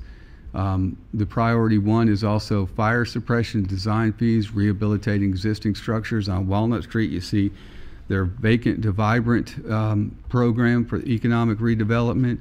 We've got 2 buildings that are being rehabbed, or will be. One's will be an Italian restaurant with a rooftop bar, supposedly. Looking forward to that. Not bar, but restaurant. I guess it could be a bar too. But anyway, that's things that are coming. So those are healthy things for the downtown. But one thing they want to focus on is rehabbing these older buildings that need some TLC, and that's going to be through code enforcement. It's a kind of like looking at them and saying this one needs more work, and working with the property owners to try to upgrade these buildings so that they're not eyesores, and it will encourage more investment or reinvestment in downtown. The downtown has been heavily invested in through grants over the last 7 or 8 years. I think you all know that we spent tax grant money, Tiger grants, about $13 million or so. We've in turn had 4 or 5 times that amount of private investment follow up on that. So the downtown investment has been a good one for Goldsboro. It's worked for us. But this is one thing that we need to be sure of, that we continue to invest in the downtown, and that's why the MSD rates, reinstating them to where they were before. We went back to the revenue neutral last year. Reinstating them to the current rate of the 23.5 is what we're asking for. So, just an overview of the proposed changes within the budget. 5% utility rate, tiered rate increase starting August to September. Are we still on track for that, Catherine? Okay, so $2 increase in sanitation fees. I know we advertised it as $4, but I told the council I'd like to go down $2 on that, just trying to being sympathetic. I've listened to people. I know the concerns about there, and I know it's tough times, so we're trying to be cognizant of that. Greater discount for city recreation users, and increasing the fees by 50% for outside the city users. At 50% sounds like a lot, but when you realize that it costs us about $100 or more per player in youth sports and many of our other programs, we currently charge $45. So this proposal would go up to $50 for inside the city and $75 for outside the city, where it's currently $45 and $60. And then, as I just discussed, reinstatement of prior year MSD current tax rate at 0.156 to the previous rate of 0.235. So the next steps, tonight we have our public hearing, and then we get to determine what kind of budget work session we want to do, if any, after this, and then a budget adoption by June 30th. And that's all I have, Mr. Mayor. All right. Are there any clerical questions before we get into substantive content or requested changes or things like that? Are there any clerical questions from council members before we open the public hearing? Mr. Mayor. Yes, ma'am. I'm not sure if this is clerical. We're just wondering, Matt, I thought those were really good slides, the $100 bill in particular, and then the tiered rate. I know we shared this information before, but is it possible that we could get your slides to use those as talking points? I thought you did a good job of really highlighting what I think the community needs to know about the budget for those who can't really get into the weeds of it. Would just love to share some of that information. We'll make sure we have it available to the public on our website, and also, we'll send it out to everybody too. If you want to, there's no intellectual property here. This is all basic, fundamental government stuff here. Thank you, Mayor. Yes, sir. Just a thought, it might be good to put that graph in the utility bill. Yeah, Form of an insert or something. We're actually, and I don't know if LaToya's here, but we're really working hard on a lot of stories that we're getting out and working several stories up on the budget this year. And I think we're kind of I want to say we're a little bit ahead of the curve on that, because we've had the budget out there for a while, and in these nights like this, talking about them with people and with the city council. We've talked about it a couple times now. It just gives it more time to marinate with the citizens, and there's been articles in the paper, but yeah, I think getting it out in the utility bills is certainly something we've done, I think, in the past, and we'll certainly do it again. I just want to say this because I may not remember to say it at closing points. In February at our work session, we talked about communication and education, and you certainly did an excellent job with that $100 bill. I know in our finance committee meeting, I shared a pie presentation of how the money was being spent for the water, and you surpassed that, because that $100 bill, I think that is really great, and we need to try to put it on our Facebook, our individual Facebook, so that everybody can see. But like I said, you listened, because communication and education was one of the main things that we talked about in February, and making sure that our constituents understand what we're up against and what we're trying to do to make our city better. So thank you. Council members, seeing no other hands, if it's all right, Mr. Lewis, there's nothing further from you in response or otherwise, then we'll go ahead and open the public hearing, and we'll go ahead and do that. So this is officially the public hearing for item 5.1, our 26-27 annual operating budget. As has been overviewed, the general rules of engagement this evening are there is a 5-minute timer per speaker, but obviously everyone present that desires to speak can do so. So with that, is there anyone wishing to come forward and speak on item 5.1? Second call, is there anyone wishing to come forward and speak on item 5.1, our public hearing for FY 26-27 annual operating budget? Yes, sir. Yes. Come on up. There you go. And if you would, whenever you approach the podium, if you would, please just state your name and address. Hi, Antonio Smith, 202 South Woodland Street, Goldsboro, North Carolina. My first time doing this. Familiar faces. Miss Hawata. What's up, Mama? How you doing? The presentation was really cool. I liked it. I saw the little $100 thing, and I just wanted to speak on that. I teach at Eastern Wayne High School. It's my 5th year, also my last year. And I was riding my bike through downtown last year sometime, and y'all been doing a great job with downtown. When I was young, I grew up in the late 90s, early 2000s. It was a lot of doors with the wood on it. It just looked kind of gloomy downtown, and now it's a nice place to be. You know what I'm saying? I think that's a great thing y'all doing. I walk my son out there to ride my bike and all that. So while riding my bike one day, I came across this building. On the window it said "Speaking for the Speechless," and it's an organization down there. Walked inside and I asked them, were they looking for someone that can help with like creative writing workshops for the kids and mentoring type of thing, that kind of vibe. And they welcomed me in. So it's been a slow process, you know, trying to get adjusted to everything. But when I saw the $100 thing, I took a picture of it, and it's just my opinion. You know what I'm saying? You know, $43 public safety, $21 general government, $10 recreation, environmental protection.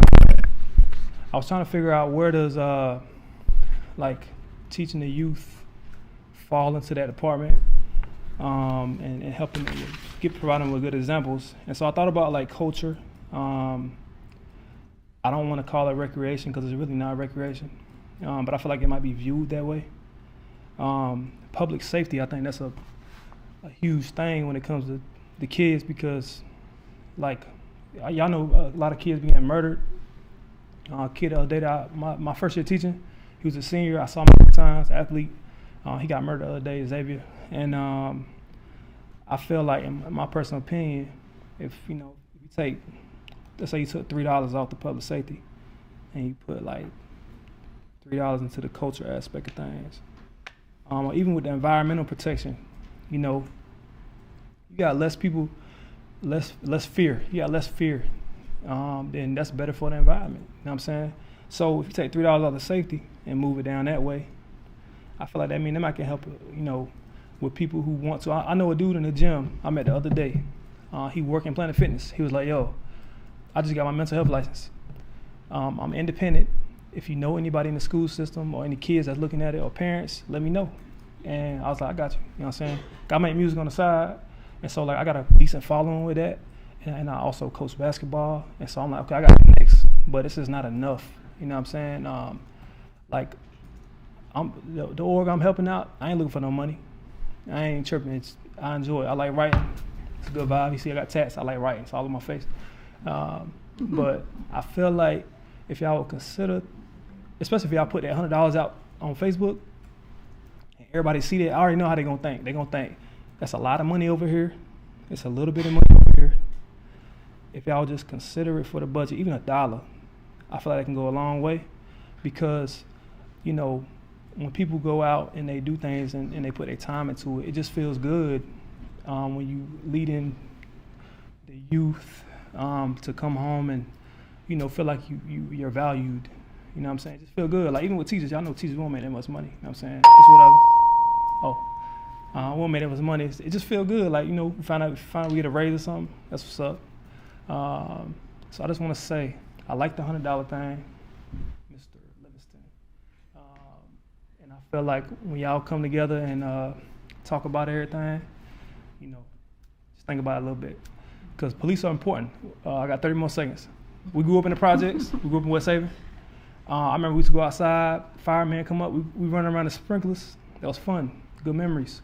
Also got bad memories with the cops. And a lot of us got good memories and bad memories, you know what I'm saying? So I value the police. I think there's just a little bit of fear, but I think if you put a little bit of money into other things, it could like make downtown even better, you know what I'm saying? So yeah, appreciate you. Thank you. Thank you.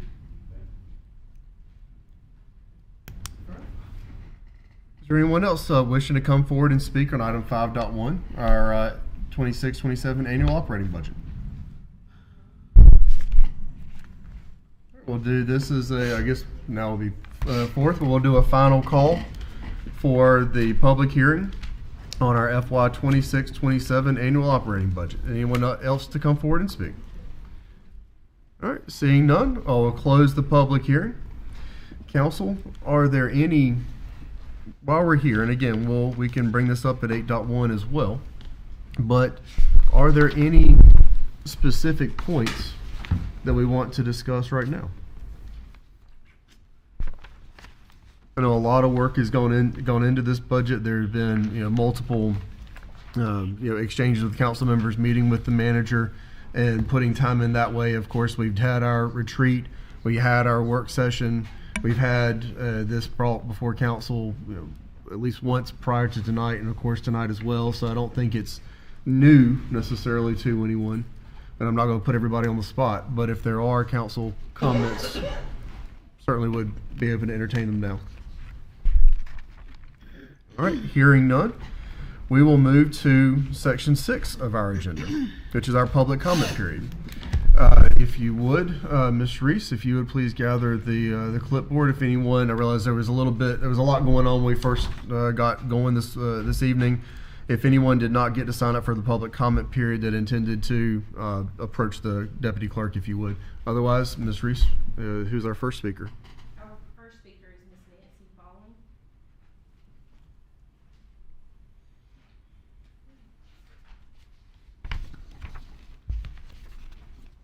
Thank you for the opportunity.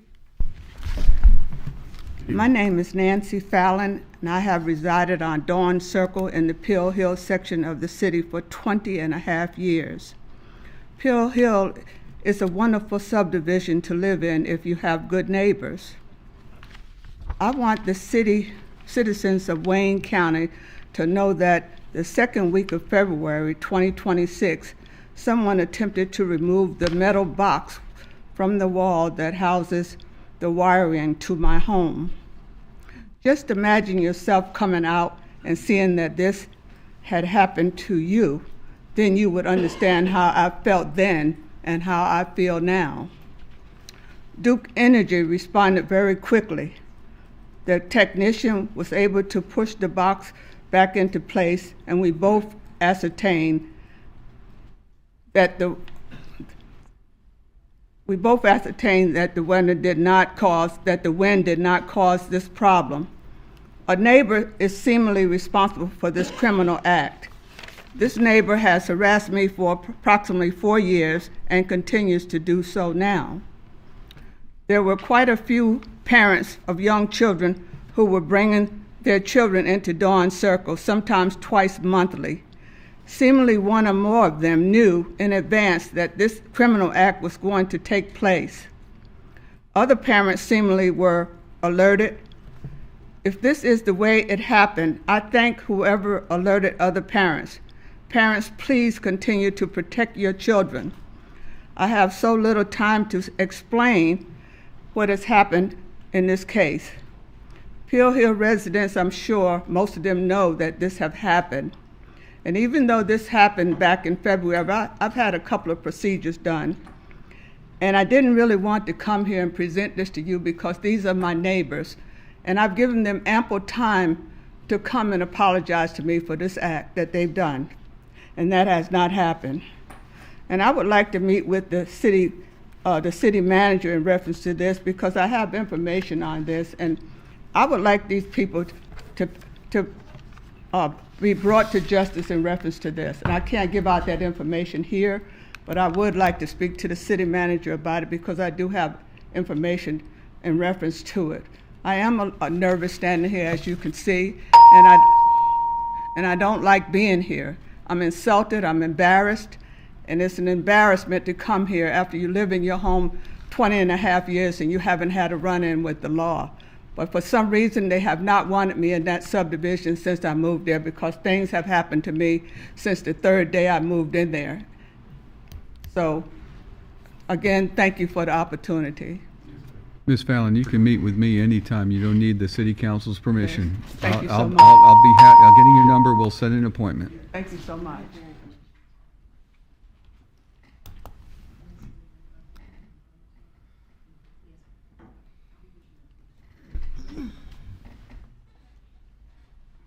Madam Deputy Clerk, who's our next speaker? Yes, sir.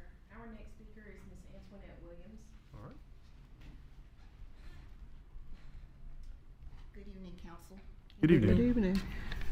Unfortunately, I had the displeasure of assisting a homeless family this week. A father, 2 teens, and a toddler. They are faced with the choice of now living with a relative who has bed bugs or sleeping in their vehicle. Upon calling 20 different social service agencies, I consistently was told, call someone else. Right here in Wayne County. Call someone else. What do you do when there is no one else to call?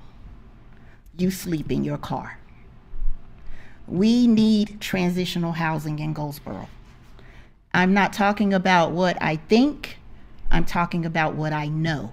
I have lived in transitional housing several years ago with my 3 young children, and I thank God for that facility every single day, because without that facility, no telling where me and my kids would have ended up. I am not speaking to you as a citizen of this city. I'm speaking to you as a human being who has compassion and who wants to help. I will take grant writing classes. I'll serve on any committee. I'll help with any fundraiser. We need this in Goldsboro. You talk about the buildings. I drive around this city as an Uber driver, and I see so many buildings that could be used to assist with this problem. The city voted to shut the Irish Inn down, and I understand why, but why can't that building be? Just a matter. We'll give you your time back, but factually speaking, that didn't happen. The council did not shut down Irish. Okay, I know, but it was shut down. But I get that part.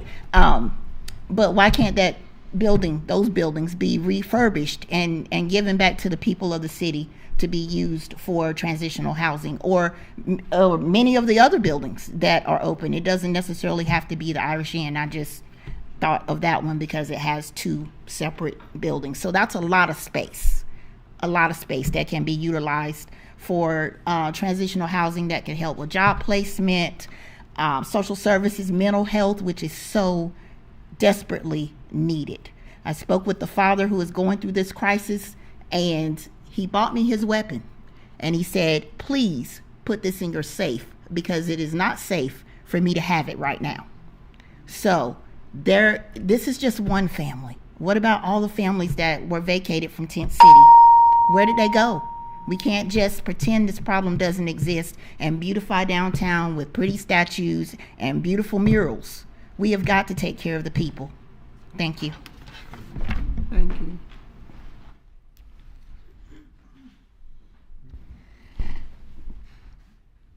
Ms. Reese? Yes, sir. I'm Miss Linda Williams.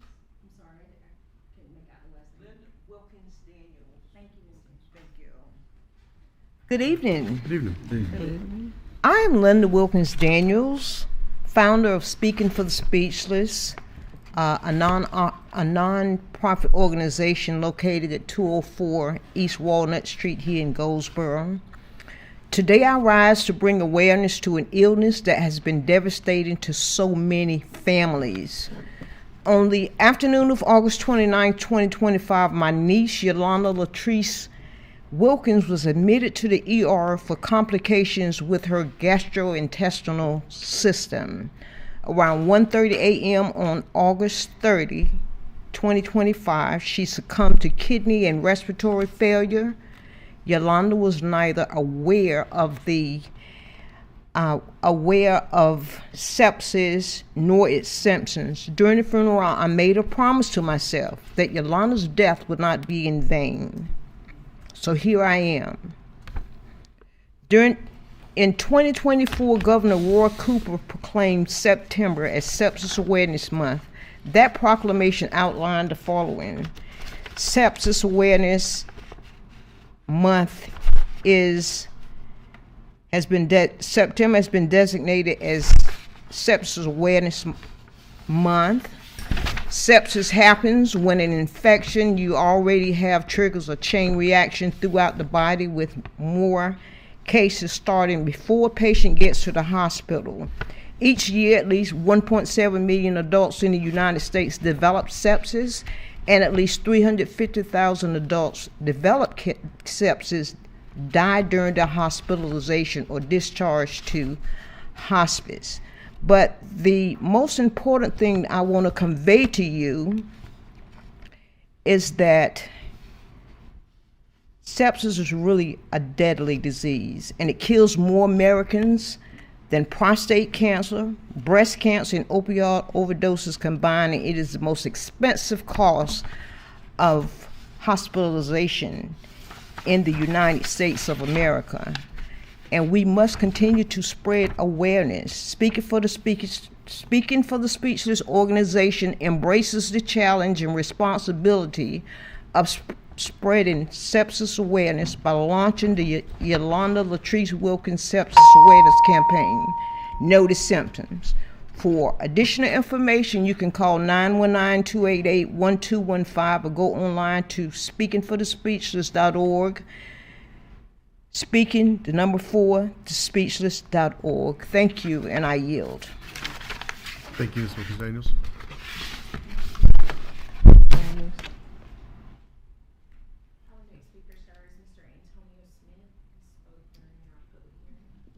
Okay. Perfect. That's okay. If he was here to speak for the other thing, then we're good. All right. And our final speaker is Mr. Frankie Koontz. Okay. Mr. Frankie Koontz. All right. Then we will close our public comment period.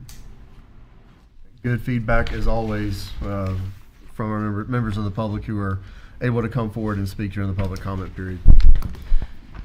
Council, it is now our now on our agenda. We will move to section 7, our consent agenda. There are a lot of items that are there. Many of them are routine things. All of them are things that should feel familiar.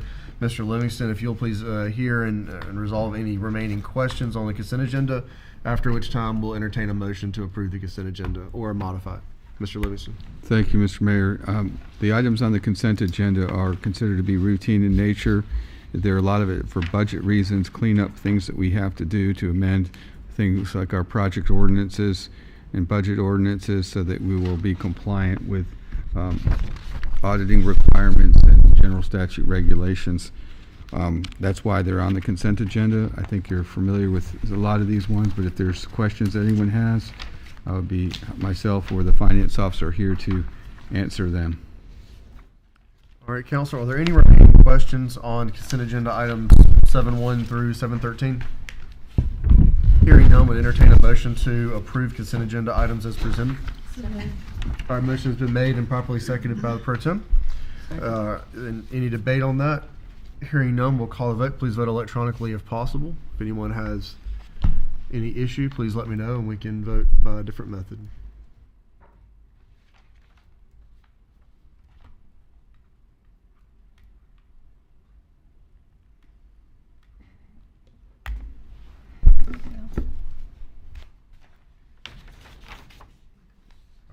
Judge, if you don't mind, just state your vote for the record. Yes. Affirmative. Okay. All votes having been tallied, all votes in the affirmative, motion passes on a 7-0 vote. All right. Consent agenda items are all approved. We will now go to old business. Item 8.1, our budget discussion. We'll return to this. Council, in order to be able to give our manager and our finance officer any clear directions, I wanted to provide an opportunity for us to bring forward any specific line item concerns, any specific motions for adjustment if there are any at this point.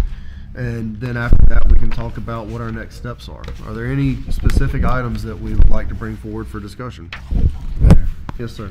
Since I brought it up, the subject up at the last meeting, my concerns were related to the increase in our proposed increase in the trash fee, and the questions that I had regarding the increase in fees for the Parks and Recs items. And I have been able to speak with staff and got my issues addressed, and I don't have anything else that's an issue to me in the budget at this point. And since I brought those items up at the last meeting, I felt like it was only fair to say that I've got those issues resolved. So I don't have anything further for budget discussion personally. And yes, sir, Mr. I do just have some stuff that I would like to get looked at. If it's all possible, can we have a full budget of the Paramount so we can see if it's actually turning a profit or not? It's not. Okay. Yeah, I mean, we know it's in, but we know it is not. It is one of those things that is that none of them really do, with the possible exception of like DPAC. And so right now, I think that Mr. Twist, if he were present, could tell you that we're on the upper end of revenue and cost recapturing, but no, it's certainly not turning a profit. So but to your point, yes, absolutely, you can get documentation. Right. So with that being said, is it time for us to look at new strategies to see if we can get ourselves to operating to where we're flat, at least flat? Well, I think the strategy there, if you're looking at cost recovery, is it goes back to the user charge. So, do you want this to be more of a thing that's like for people that can, how much can we charge and still kind of get a packed house, so to speak? Well, I guess my thing would be, I got that, but I don't think it should always revert back to how much we charge a person, or maybe it's just strategy of how we get people in there. You know what I'm saying? Or the frequency. I don't know that. Right. That's why I'm just bringing that to the table to see if we can sit down and have a discussion on how we might be able to be flat. You're at least operating flat and not in the negative. That's just my concern. That was one of them. And the other one is Mayor Pro Tem also brought up about the cell phones. So in me looking, I haven't made it all the way through the book, but in me looking with the cell phones, I would like to just see if we have any way we can see whoever has phones, how many are actually being used. Like a data pool or something, not to see who they're talking to, but if we're paying a stipend for phones that are not being used, I think that's... we can get that information. Catherine has that information. And there's one department, I'm not going to name the department or whatever, but there's one department that has 13 cell phones. So I just wanted to see, what the practicality is of that. I think those are very reasonable questions. And the rest of it, I'll wait to sit down and talk with the city manager off when I have my appointment with him. Okay. So. Yes, ma'am. So for clarity, but just to make sure I'm not asking some of the same questions you are. So for clarity, I think what you're saying is on the Paramount, you would like a year-to-date. So far for this fiscal year, where we are year-to-date with the Paramount. Right. And then on the cell phones, could we just see that GL line for 1224 and maybe 3210 across the board? And then Matt, maybe you could, Mr. Livingston, give us the departments, who all's getting the cell phones. Do our employees use any type of data log or e-Kairos or any type of system to log what kind of activity our cell phones are actually getting after the 5 o'clock hour? Not that I know of. I think we just use them for mostly on-call or department heads. So it's after hours that those ones are assigned phones, whether it's somebody in distribution collections that has to be signed, or even people that like the wastewater treatment plant that get called back into work and things like that. But we'll certainly look at all that. Catherine, is that a question maybe you can address? Because I'm not familiar with the program that she's talking about. So in the 1224 line item, that would be a stipend. So that would be a personal phone. So no, we don't. We tax it, so they have to pay the tax on that. So we do it under a non-accountable plan. So that's why. If it were an accountable plan, it's just like doing mileage. You'd have to make a record and a log of every call or I mean, every trip you made, you know, or every call you made. So there's really kind of two questions that I was wondering about. I was a little bit confused. There is a different line item, it's telephone and communications, where city-issued cell phones are located. And so there is data information with that that we can pull. Depends on, you know, Matt can let me know exactly what it is, but we can pull that information. And then, like I said, there's the other line item, Ms. Weeks, that you mentioned, that's the stipend, that's individual. I think we would like to see the GL line for both of those. Mhm. Because on the stipend, if you could also, if on both of those GL line items, if you could break it down for us, which employees are getting the stipend. I think it's important for the council to know who are those departments and who are those employees getting those stipends. And then also just break those two GL line items down so we'll know who's getting a stipend versus a city-issued telephone. Yes, ma'am, we can sure do that. And then on the telephone and communications, are you asking for a detail of who has a phone for that? Okay. Well, actually, for me, I want to know. I understand there's like 13 in one section. I like to know with the phones that we have handed out, issued out, how many are actually being used, and how often are they being used? Is the juice worth the squeeze? Is really what I'm asking. Gotcha. Okay. But I think for clarity, she's saying that I know in a lot of cities that they keep a database that shows you how often the employees are using the phones actually after hours. We're not talking public safety. We're talking about, you know, like admin staff, different departments.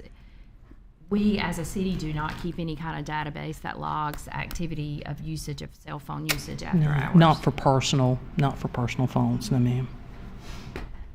Okay, all right. We can pull something together on that. Yes, ma'am. This is for Matt. If you wouldn't mind repeating, going back to that tier rate slide that you had, and you mentioned there were 60% of our users that fell into that category. Can you tell me what that category is again? So, yeah, that's 3,000 gallons and below. Okay, 3,000 below. Yeah, and we were pulling this information. Is that accurate, Catherine? That's So Matt asked me about this today, so we did a quick data pull. So what we did was a sample, and we looked at April and 4 billing cycles. And in that 4 billing cycles, he included that slide that I put together for him today. So between under 3,000, it was like 61% of those 13,000 some odd customers.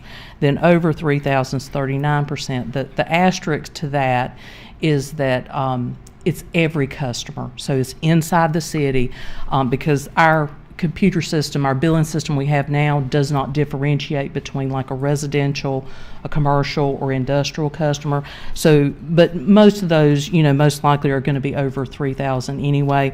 So we were just trying to get a snapshot because I believe even Mr. White, you had asked about that, is how many people does this affect? So this was kind of just like a general statement, it's just a one slice, but that's basically, so I would probably expect somewhere in that range of like maybe 55 to 65% are under 3. Okay. Yeah. That's good to know because what that says to me is, and correct me if I am wrong, is that if we move to the tier system, our users, primarily probably our residential users, because you just said it includes all of our water users, right? Mm-hmm. Would probably see a decrease. And it's only residential only, on though. the residential side, yes, which ma'am. is what I'm Yes, what I'm ma'am. focusing on right now is how it affects the residents. So we saw for those people who were not liberal users that it would probably go up $1.15. And I know on one of our slides, y'all, I can't remember, but it actually showed the negative number. Can you guys share that? Do you know what that negative number was? Was it $2? $2.38? I think what it was that was the combined one, just water and sewer, and then where the $1.15 you're talking about, it had the garbage in it, so it was the whole bill. Okay. Yes, ma'am. And I wanted that, the purpose of that slide was to illustrate the total cost with what we're proposing here. And it was to say, okay, because they look at an entire bill, they're not necessarily, and we need to do a better job at sort of demarking what that bill means, and we're going to do that. But ultimately, what they care about, and I'm not speaking for every consumer, but generally they're wondering if their bill's going to go up or if it's going to go down. If they use more, obviously it's going to go up. But under the conservation rate, if they use 3,000 gallons or less, according to that data, it only goes up $1.15, and that includes the increase in the garbage of $2. So what the tiered rate system is doing, and I looked at it without the increase in garbage rate, and you could see some actual reductions in those 3,000 gallon ones, because what's offsetting that is actually the tiered rate. It's offsetting it. But then the $2 is making it kind of level out to where it's a slight increase on people, even the conserving users. But it's nominal in my opinion.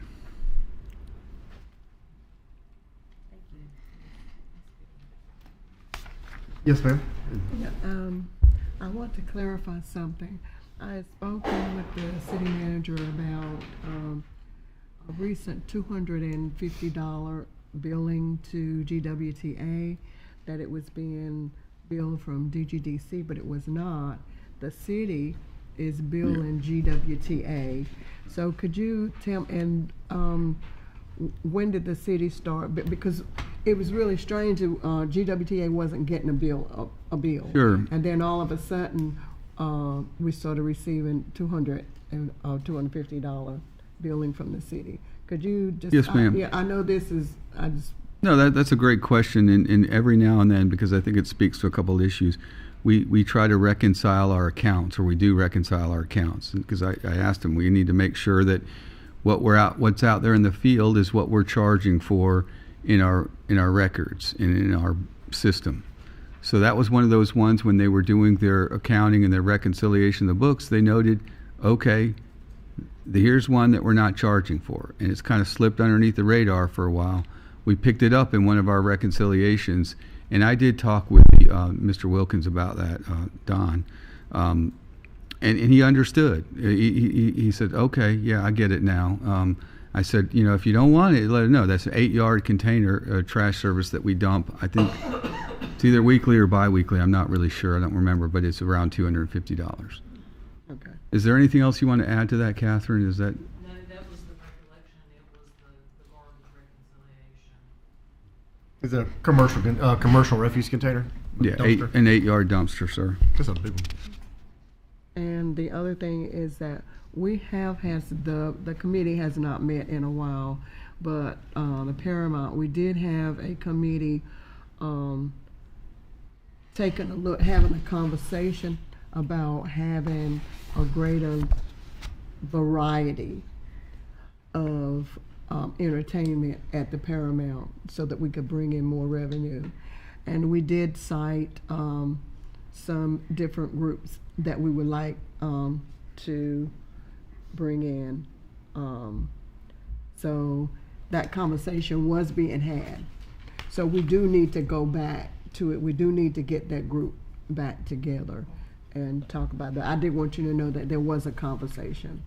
I also think anytime, this is hiring the manager and setting the budget. It's the most important thing that we do on this dais. And so if there's individual department heads that you have questions about their stuff, and whenever you go and meet with Mr. Livingston, give them a heads up, and don't be surprised if that individual department head is able to be there to be able to go through those individual pieces with you. They're trying to make themselves as available as possible. Want everyone to be able to make a good decision. All right. I saw you. All right. Oh, and my last thing is, I know the city manager sent out something about an A plan and a B plan as far as rates are concerned when it comes to the Parks and Rec. I just want to know, are we going? Is there like we have to choose between the two, or what are we doing with that? So great question. I'm recommending that we go up 50%, which is getting some feedback on those. It was 100%. We're basically doubling the rates for the outside. Looking at some of the comments and the feedback of people that I know, I felt like it was better for us to take that a little slower. So now it's going up 50% recommended. So it's not as impactful. I use the youth sports example because that's the one that most people, or that's where our largest numbers are at. So for out-of-town citizens, it would be $75. Right now it's $60, so it'd be a $15 increase. And essentially, that's what we're advocating for in that program. I've talked with the Parks and Recreation Director about it. And also, it's important to note that we don't ever turn anybody away from our Parks and Recreation programs. If there's someone that really needs it, we're gonna get them into the program and get them signed up. But it's a fairly low increase, but it sort of addresses that issue that you talked about, was how we can get parity between, the county, which is not funding our programs, and the city, which is totally 100% funding all the programs and all the services for recreation throughout the county. I appreciate that. I'll also add to that before I yield to Councilman Boyek. Saw your hand up too.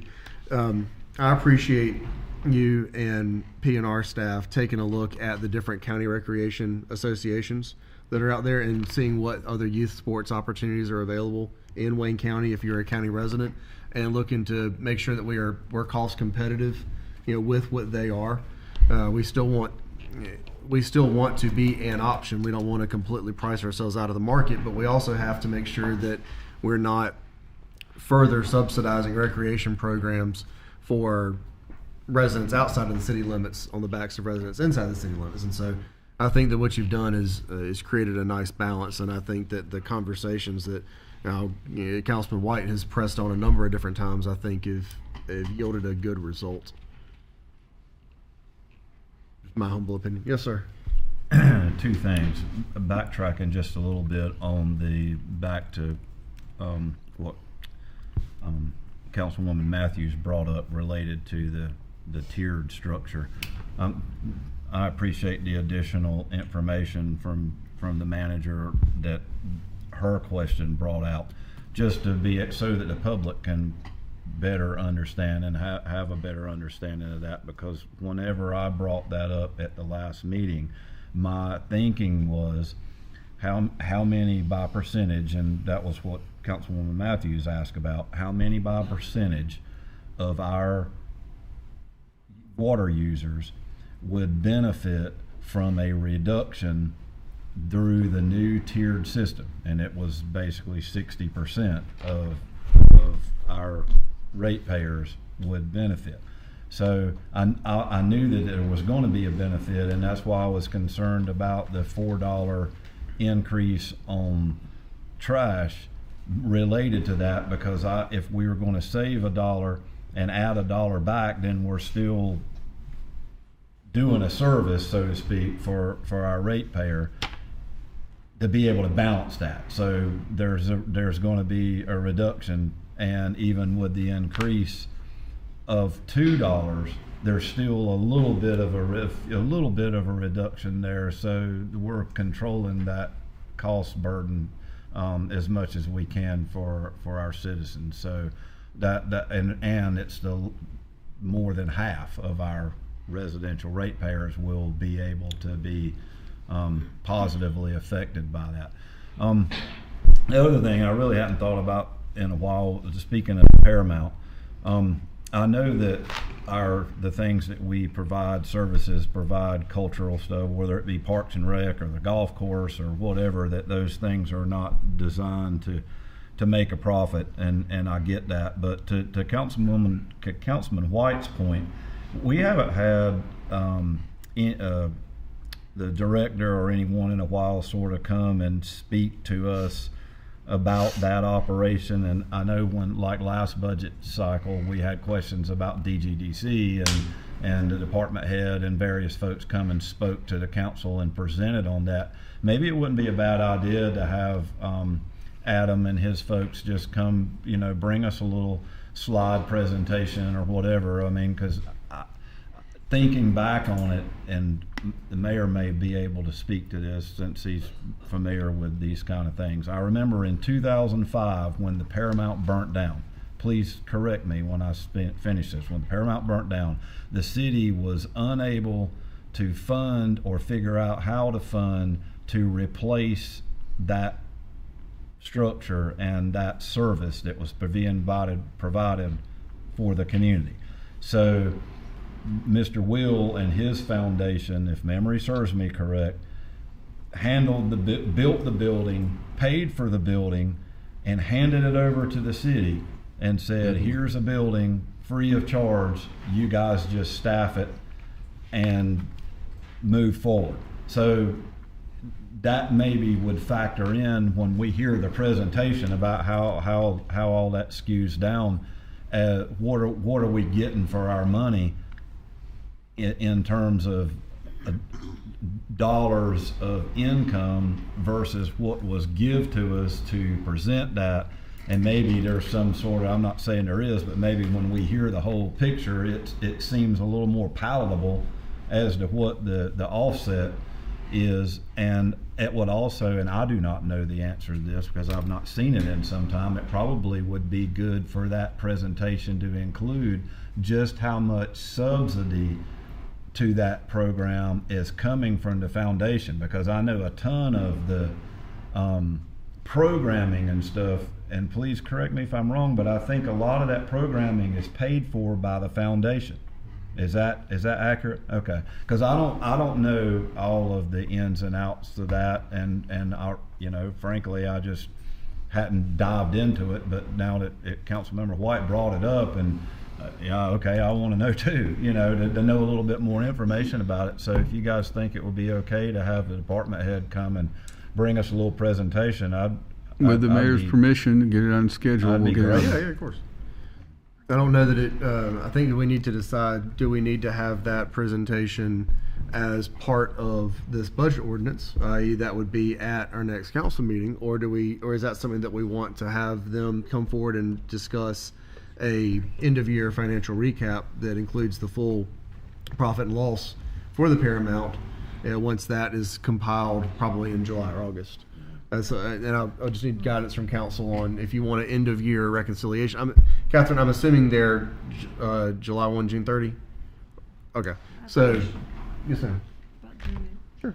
Do we know for how long the Paramount's been in the negative? Because I thought at one time they were bringing in money. And I'm just curious. So too. Yeah, because when I first got on council, if I'm not mistaken, there was a presentation, and maybe it was during budget time. It's been a few years, and they were bringing in money, and I remember they were being congratulated for that. And so I'm just curious, if they're losing money, so to speak, what changed? I mean, they're still as popular as ever. Their shows sell out. So the answer to that question is it really depends. I hate to be is to how you're calculating. If you do it on a show-by-show basis and just don't calculate all the indirect cost and the direct cost, yeah, they make money if you just calculate the direct cost. But if you start adding in the indirect cost, the lighting and all these other and the maintenance of the building and all the other operational costs behind that, it's going to be. And I don't want to speak to this without seeing the numbers, but and Catherine probably can a little bit better because she's been looking at them longer than I have. But when you look at all the cost, it's not going to run in the positive because you'd have to offset that with tremendously higher charges to people to make it actually profitable. Is that an accurate assessment, Catherine? So maybe it was the way that it was presented to us. They presented in a different. They are what I can say while you're they are of the community-backed theaters. Adam has been awarded, and gosh, I wish he was here. I hate talking about him He's probably like he's probably listening to this thing just like screaming at the speaker. But you know, he has been awarded for being one of the most effective at financial recovery, you know, of your community theaters in the state. But yeah, I mean, I think that's very true. So I typically do a self-sufficiency calculation for Paramount, the GEC Golf, and garbage, okay? And that was normally in the booklet that I would do. So we didn't do that this year. But I have that prepared, and I can, you know, send that to Matt, and he can distribute it to you all. And normally, I wish I could remember the exact percentage, but I want to say that Adam said amongst the national statistics of public performing arts, it's usually in that like 40%, but he always well outperforms that by the revenue that he brings in from renting and ticket sales and things like that. And I know that he's told us in staff meetings, you know, they try to keep the programming affordable for folks, which is one reason that they try not to raise the prices so much. But he monitors his pricing of his rentals, of the programs and the tickets and things like that. So I do have that information, can provide it to you.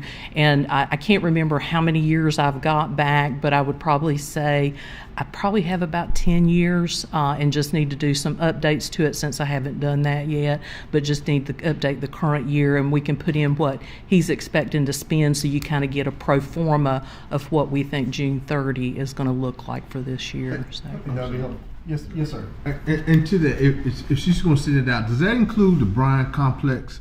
No, sir. I don't actually keep any. I don't keep any separate data on that. However, I do know that in the past, Felicia Brown has. I believe she keeps Herman Park, W.A. Foster, and Bryan Multisports. I believe she keeps statistics on that because the way that they code the records doesn't allow us in finance to be able to see in that much granular detail. And the only reason I'm asking, I would just like to see all the things that we have a vested interest in, how well they're doing. I'm not criticizing. I'm just curious. Does that include stuff like the compost center? Yes. You don't see that? Okay. So what can we do as far as the cost recovery sheets? Because again, you build them and keep them anyway. Well, and I do that in the general fund. I don't specifically do that, for example, like compost. So the delta on that's really big. I mean, we know we're losing money, but still big doing time. the thing that we have to do anyway. But right, we would have to pay a whole lot more if we had to pay to have it hauled off. So I mean, like trying to do it, you know, it's one thing to say, let me see Paramount, let me see garbage, let me see Jason and golf. Okay. It's one thing to do the four, but if you want me to start adding on a lot of other stuff, it's going to take some time. And so, I mean, if the priority would be the Paramount, then let me do that and get that to you, and then maybe we can see what we can develop. Okay, if that would satisfy you. Sounds great. Okay. I think for me, for the Paramount, we need to guys to set our eyes on the actual financials. I'd like financials year to date for 24, 25, and then 25, 26. So I'll have 2 years of financial numbers to compare. Okay. Insert. I just went to the monthly reports, and if y'all pull those up, it shows all the way dating back to July 24th, and there's a chart that says expenses at the top and revenues at the bottom, and I'm not going to say these numbers out loud, but it gives you a clear indication of where we are, and we cannot argue numbers. They're right here to show you in real time what it's looking like, and even the comparison of where we were in 24, and we know we're still coming out of COVID, still trying to recover from that, but it's a pretty consistent trend, and you guys can just get a little glimpse of what that looks like, at least from 2024. I'm glad you said that. I'm sorry. The only problem about that is it didn't show you the actual GL lines.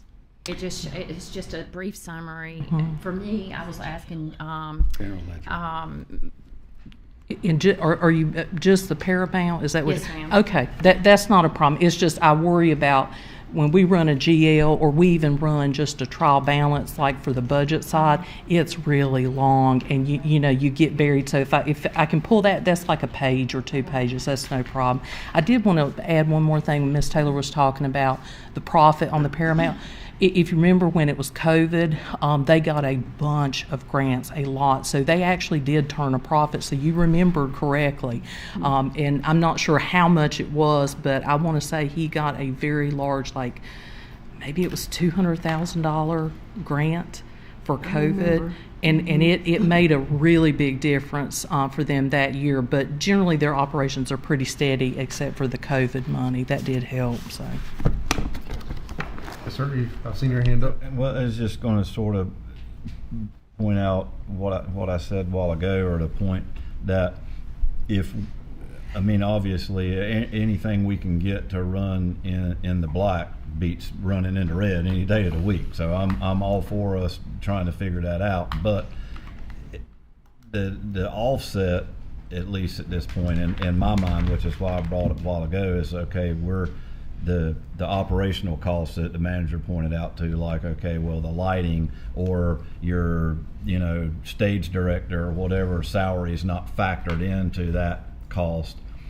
Then when you weigh that against, okay, we're going in the hole to pay the lighting bill, but the building was give to us, then where does that factor in are we losing or not? But I'm all for, let's see the whole picture, because the only thing honestly I've ever paid any mind to is exactly what Councilwoman Matthews just pointed out. I always sort of eyeball the overview of each department, and in particular, I always was sort of looking at the golf course because I like to see how that trended. But yeah, it's only the small overview that's what's in there. So I'm okay with looking at anything like that. We can see if there's something we can do to make it better. But I do have feel like I have my arms around how it operates at present, related to us subsidizing the property that was given to us and the foundation supporting and all that stuff. So we're very fortunate to have the foundation that participates in that. But yeah, if somebody made a presentation, that'd be great. Do it. Guys, I just had one recommendation for the council and for Mr. Livingston. I met with Mr. Livingston and Miss Kellyanne last week, and thank you so much for your time. You are a phenomenal leader, and we're grateful for you. I had a recommendation for the council and for the finance committee. So the downtown development, their budget increased over $100,000. $20,000 plus of that tax monies is going to be for new art for downtown. Over $70,000 of that is for a 10-year plan for downtown Goldsboro. In doing research and making some calls at the state, there's a grant available with the North Carolina Main Street Conference to help you with a new 10-year master plan. And also we have the MSD fund. And also, of course, we know that the downtown development has a nonprofit, the DGDC, which also has their financials that are available for any of you to review. My recommendation would be that we take that $70,000 and ask that be deferred to either a grant with the North Carolina Main Street Conference, or we defer some of that to the MSD fund, or we also ask that nonprofit if they would contribute at least half of that. And then my recommendation to this council is that we take that extra taxpayers' money and put it into another area. Ms. Matthews, you have recall that you had mentioned in one of our meetings that you would like to see the park over in District 4, some lighting and some other things put in place. And I would like to recommend to this council that if we could defer some of that money in other areas, then we can take the taxpayers' dollars and put them in, take that funding and put them in some of those parks to kind of upgrade those parks and those lighting in that area. So that is just something to put to you guys for consideration. $70,000. It looks like we could use the grant, the MSD fund, or even ask the nonprofit if they would contribute a portion of that, and then we could have more of the taxpayers' dollars to put in other areas that are needed as well. So that's just something for you guys for your consideration. Can I repeat that so I make sure I got it? So you're talking about 70,000 to move out of the downtown Yes, sir. developments? So the Downtown Development Corporation, their budget increased over $100,000. Right. 23,000 of that is for new artwork for downtown, and it's not artwork that we will own, but we'll actually be leasing the artwork. And so 70-some thousand is for a new master plan, which I think is very well needed for our area. But we have a North Carolina Main Street. We have a grant that is available to help us with our master plan. We also have our MSD fund that is available. And then, of course, the downtown development has the nonprofit arm. If we could at least split some of that cost or even defer some of that money through the grant or through the MSD fund, then I would like the council to take that extra funding and then put it. You made that request in one of our meetings, that the lighting and some other things need to be updated in the, please make sure I'm saying the right street area, the Slocum Street area, Minnowell Park area. And so I feel like it's time that the taxpayers need to see some of those monies going into other areas, the taxpayers' dollars, instead of just downtown area. Okay. That's just a recommendation. I just wanted to understand. I got it.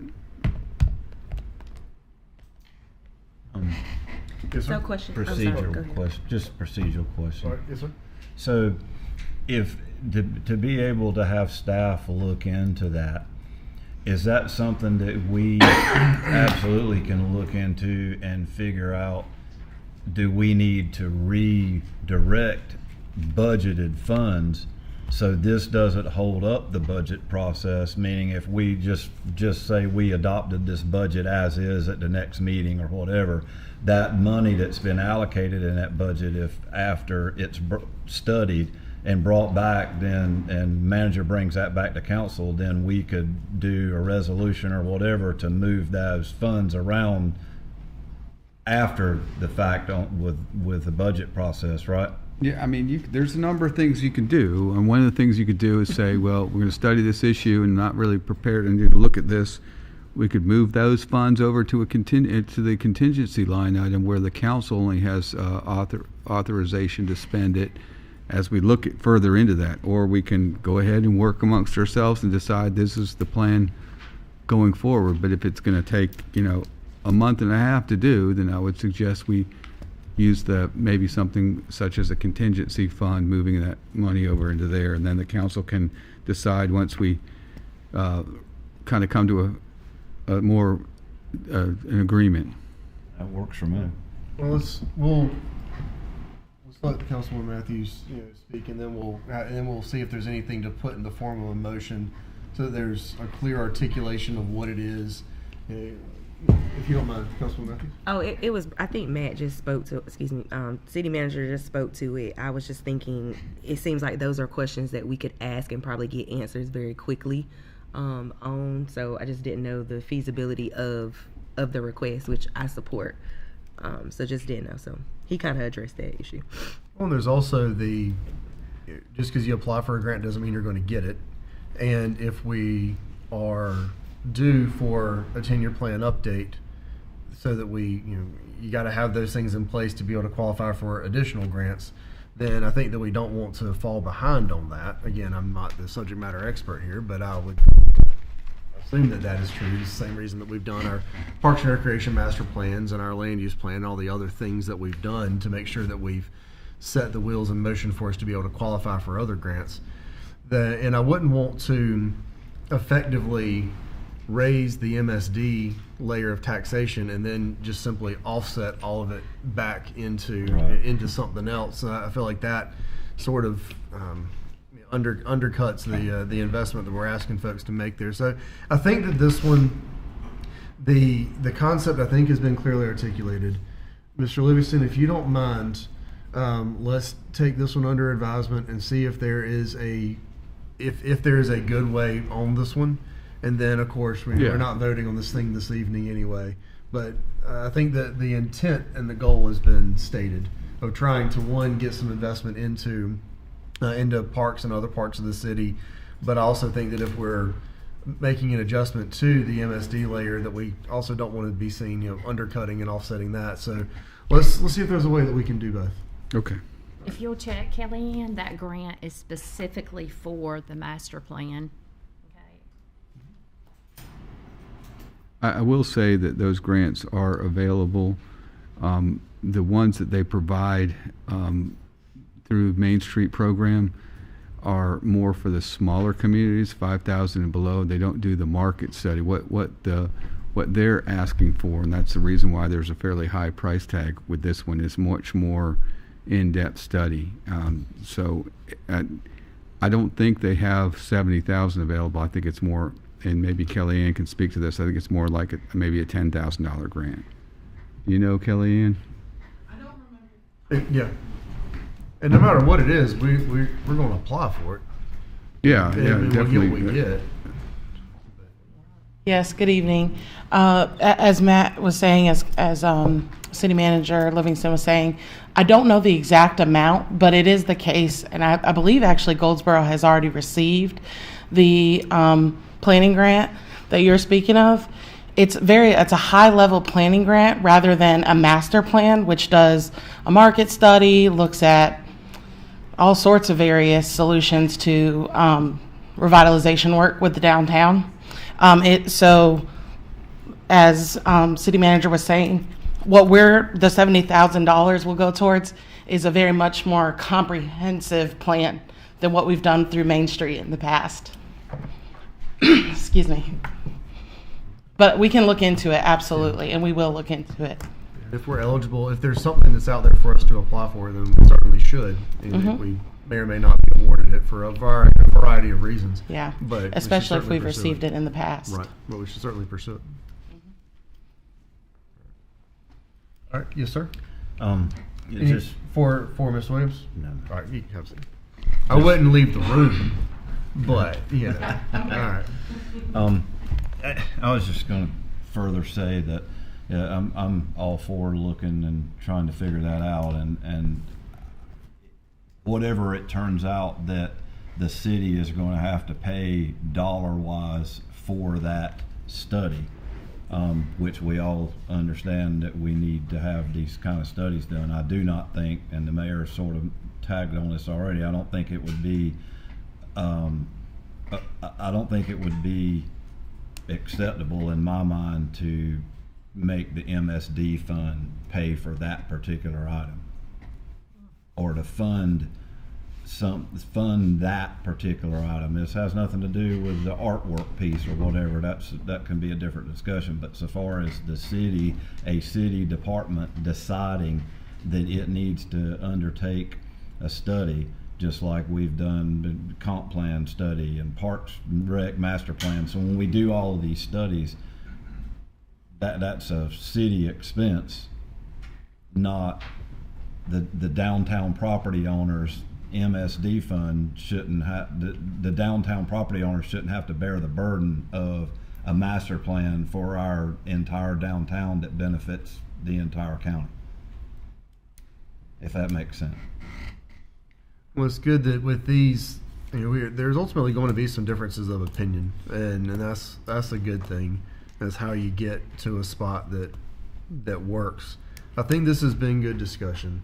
I think that Mr. Livingston, I think you have some directive to go back and let's see if there's an adjustment that can be made to where that both can be achieved, and if not, then we have a decision to make.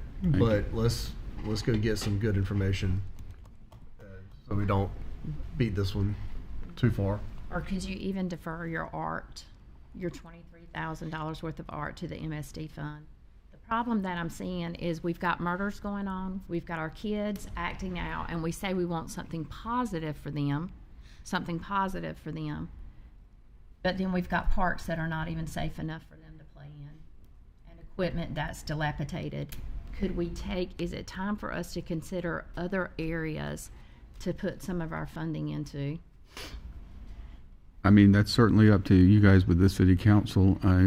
As far as the MSD fund, those monies have to be spent within the MSD. But as far as reducing their budget request, that's totally up to you guys, prerogative there. Does that answer the question?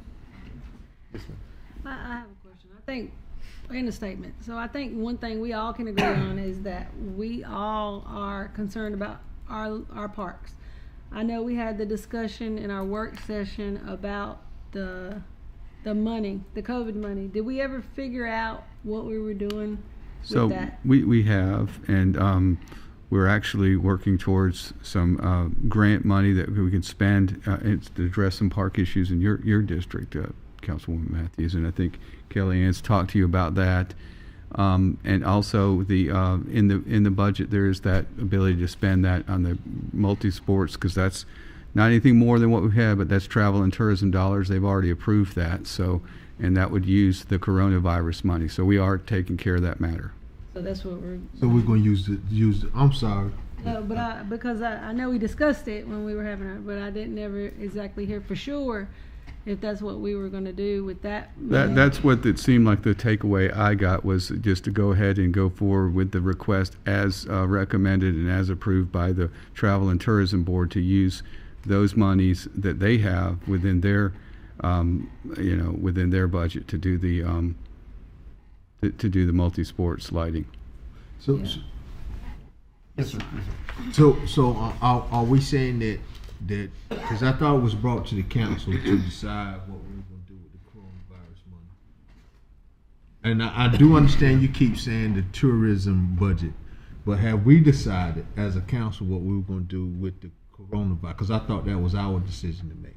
Does there need to be a vote on the coronavirus funds? Because there hasn't been a formal vote on the coronavirus. No. I mean, the challenge was there, as we explained last time, was that we don't have very many projects to choose from that qualify, so we're running against time here, and I don't want to run the risk of losing that funding, and that's what we're up against right now. Well, and it does, like things like the parks and recreation, those playgrounds and those kind of things, they don't qualify for coronavirus. That's the challenge with the coronavirus funds. What you can fund is extremely limited. So then, just as a procedural question, then, do you need a budget ordinance to spend those dollars? Do we need to vote on a resolution to spend those dollars? Yes. No. I will have to bring back a budget ordinance amendment for the capital project, for that special revenue project, to move it into public facilities, because I don't think it's there now. I think it's in a different category. We just need the consensus from the council that that's okay to do that, okay? So probably it won't be this next meeting. It'll be the last meeting in June. I will bring that back because the clock is ticking. We actually have to have the project done, billed, paid, and then drawn out of our credit line with HUD, and all that has to be done before September the 10th, and we have to deal with procurement. So there's a lot. We're on a really, really, really short timeline for that. So then, Catherine, to be able to give clear guidance, I think we probably need to. I didn't mean to call you Ms. Quinn.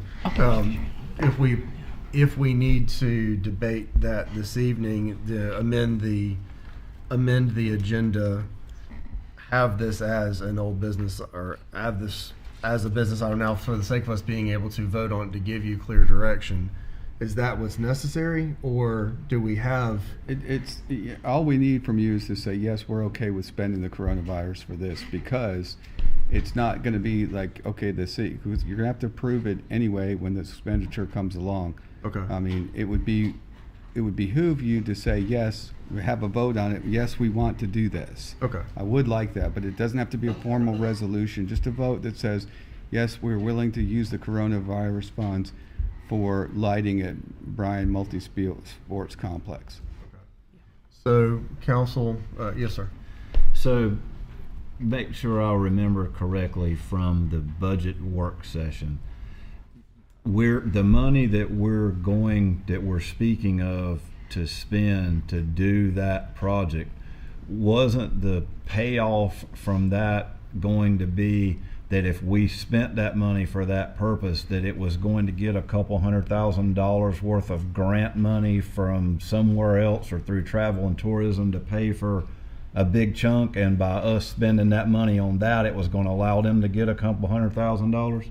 Well, it wasn't a grant. It was using fund balance out of occupancy tax. Was it 3 fields, Kelly? Or was It's 3 fields. Okay.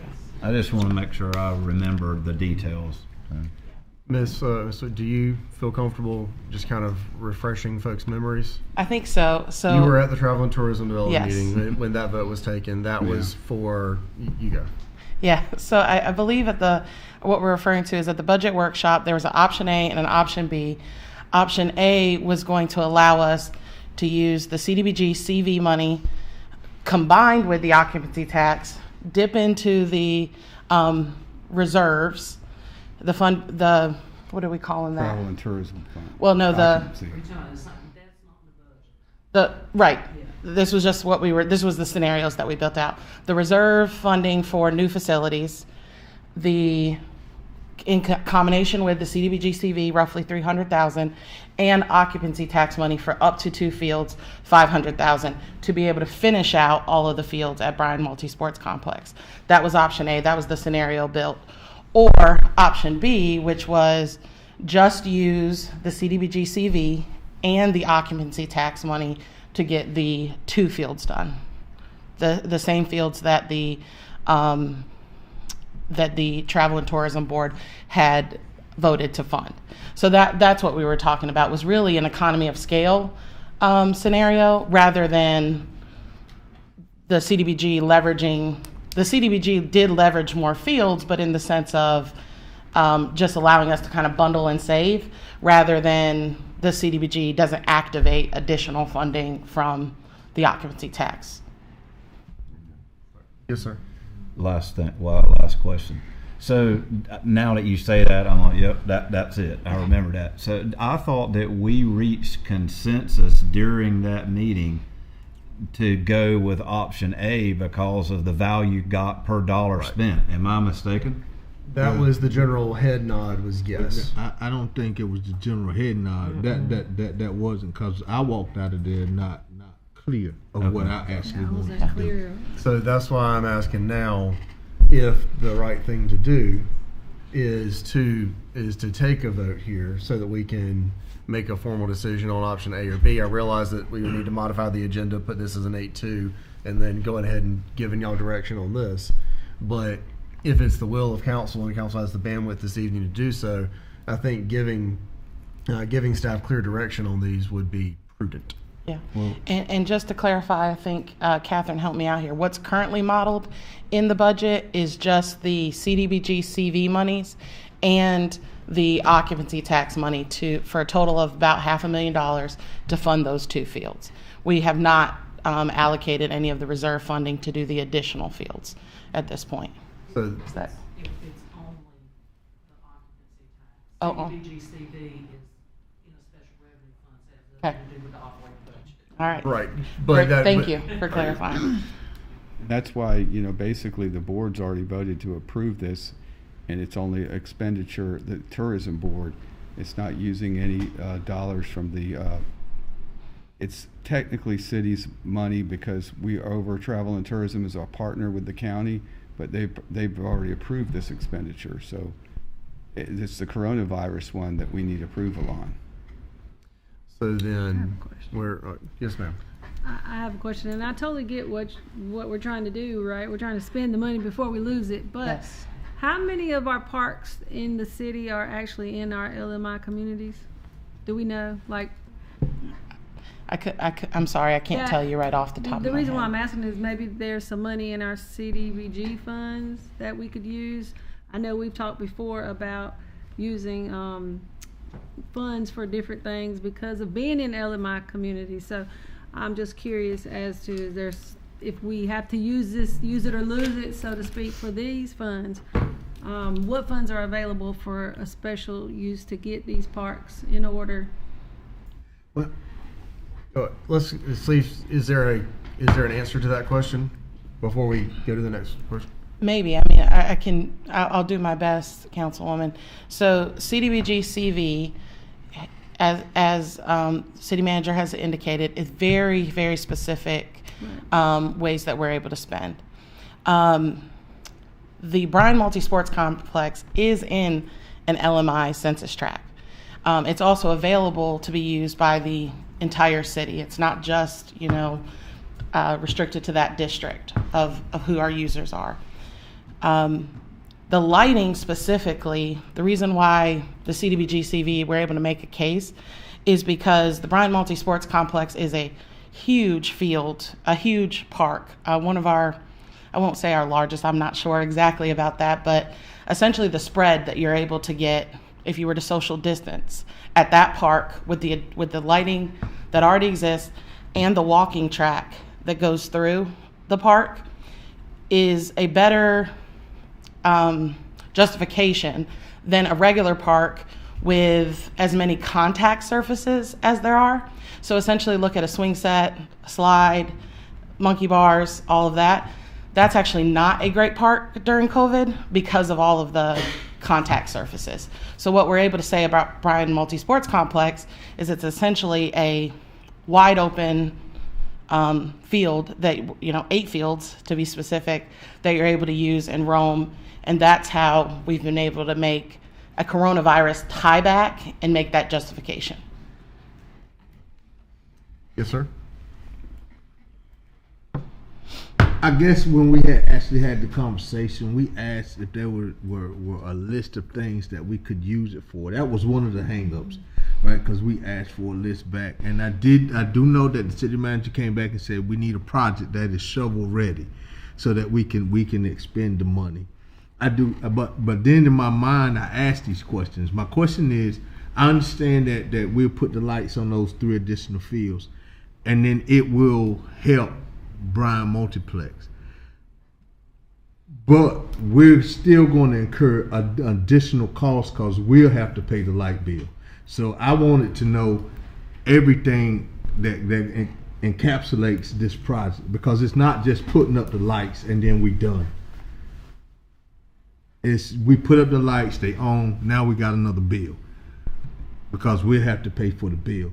I'm not saying that I'm opposed to it. I do have my apprehensions because I don't see our LMI communities really using that facility like that. But however, I don't want to lose the money either, right? So I'm with that, but I just need those questions answered. As far as we're going to incur the light bill, so there's an additional cost that comes with putting the lights up. I will say that the times that we're out there for soccer games and stuff, it's packed. It is packed, and it is used by kids of every demographic and of every household style. And the benefit to the city is that it would expand the number of fields that can be used when it's dark out. It's pretty obvious, right? That's a fairly simple one, right? The benefit to travel and tourism is that it could be used to recruit additional tournaments and things that could then play after dark. And so the light bill, when there's our Parks and Recreation programming going on over there, that is ours to eat. Yeah, it's part of the growth of our programs. But the ones when it's tournaments, that would be generating revenue. And so it is both ways. I totally agree with I guess my apprehension, Mr. Mayor, is that it seems that right now everything is ours to eat. So at some point we got to get full and start asking other people to partake and come to the table, right? So I'm looking at it from a standpoint of, you know what I'm saying? I'm not saying that we shouldn't do it. I just would like to see the data. You know what I'm saying? I would like to see, you know what I'm saying, the light bill. How much is the light bill now for the 2 fields that's already lit? Yes. Then we can get some kind of hypothetical bill going on so we can make an informed decision, or at least go through, because I know we're probably going to side with putting it up because we're in a time crunch.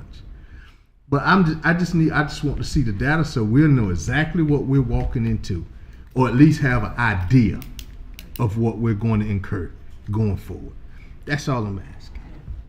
Councilman, we've already done a little bit of research on how much the light bill is for the 3 fields that are already lit. It's hard to extrapolate exactly, but I believe our Parks and Rec director has done a little bit of that research already, and I think we'll be able to get those numbers to you pretty quickly. Mm-hmm. Good stuff. Yes, sir. So to Councilman White's point, so when we get those numbers, then we'll be able to see, of course, the expenses we're going to incur, but then we'll also be able to compare that to the increased revenue that the expense will bring in. We'll be able to see all of that collectively. Right. Okay. We could try to do that as well, and it's hard to guarantee the number of tournaments we will be able to get, but we can certainly extrapolate and say, hey, if 3 fields are being used now and these tournaments book us, could they book us for the other 5 additional fields, or even just the 2 additional fields if that's all we move forward with?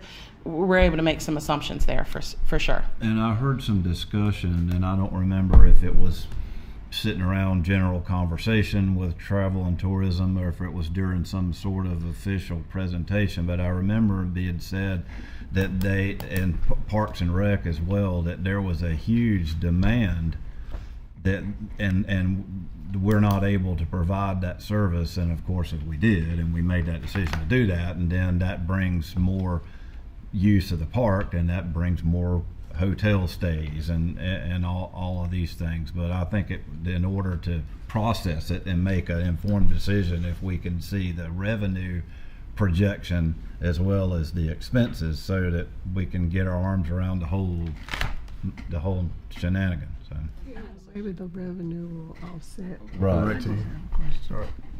Yes, ma'am, and then yes, ma'am. Okay. So question and kind of statement, and Ms. Kellyanne, this may not even be for you, whoever it's for. The first thing is, have we asked for an extension on these funds, the use of funds? Right now, our deadline is September 10th. There is discussion federally that they may extend it. However, we're working towards the deadline we have today. Okay. The second thing is, I know we talked about, and I'm glad that you shared that point, because it was the first time I heard it tonight about the touch contact surfaces. Yeah. But I've been at that complex, and I've seen flag football, I've seen soccer, I've seen all the things, and they all touching, and they all running together and in circles. So are we justifying it from the walking loop? Are we justifying it from the square footage? Because every sport that I've been out there to watch, they've been in each other's faces, which is not social distance, in my opinion. Yeah, sure. Great point, Councilwoman. So, yeah, what we have to put our mindset back in, even though it's an unfortunate mindset to think about, is if this was pandemic and we were social distancing.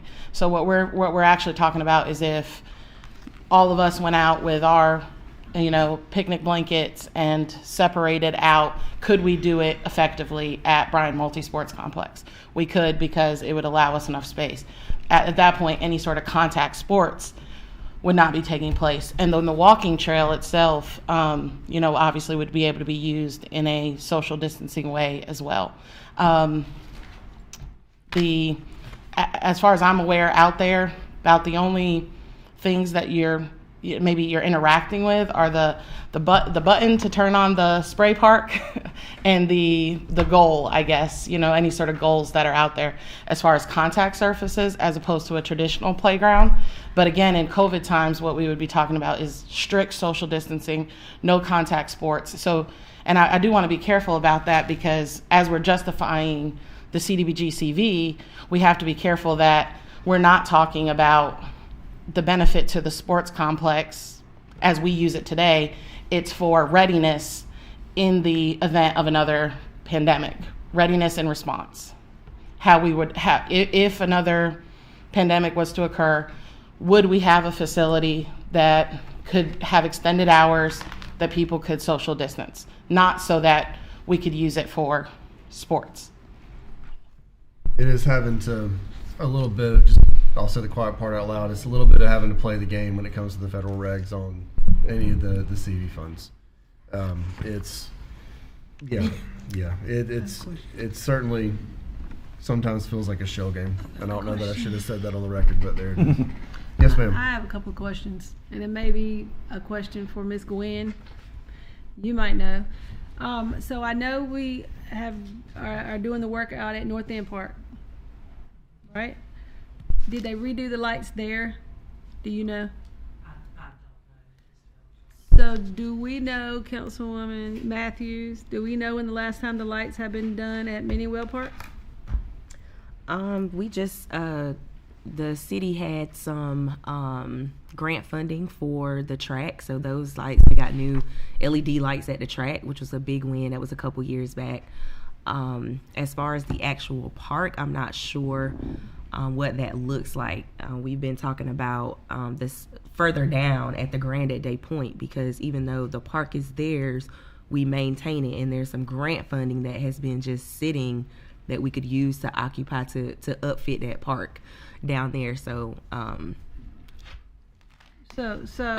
guess my ask is going to be, can we just make sure that we are working towards getting our lights at these parks on the south side of town and in the other?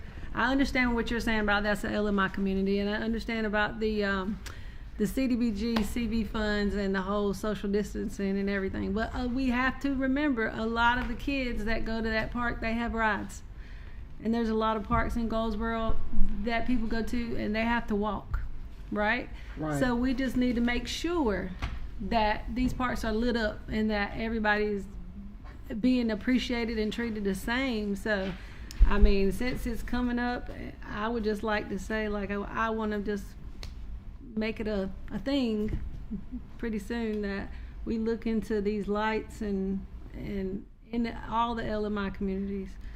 Make sure that if a child wants to go to the park, they have plenty of lighting, like to walk, even on the sidewalk. You know, some of the street lights, like down when they're walking places on the sidewalks on certain sides of town, the street lighting is not good. And I understand that they said that we can only have street lighting like every, 500 feet or something. I'm not really sure who they are, but what we can do is get DOT to put up a street light. Jonathan says yes. Right, that's right. So we have to have, it's 500 feet. But sometimes those 500 feet, it seems like way, like it doesn't seem like it's 500 feet, because there's some really dark places over sidewalks where people are walking in the city. That's the DOT standard, but in lighting up our properties and things like that, it's sort of, it is our call, but it just depends on, it's a situation based thing. Yeah, I just really want to look at our parks, look at our lighting. I know we're getting some lighting work done at Herman Park, but I just want to make sure that, like at North End Park, at Minniewell Park, and those parks where the kids are out there playing ball late at night, that we have the lighting, because we want them to be doing anything except for getting in trouble. And Councilwoman, are you saying that for CDBGC, for the use of CDBG-CV? I'm just saying or for just whatever, in general? however we have to do it, if there is a way, not for this CV money, yeah. But if there's a way that we can use funds that we have, for our LMI communities, let's find a way, please. Like, I just want to kind of like request.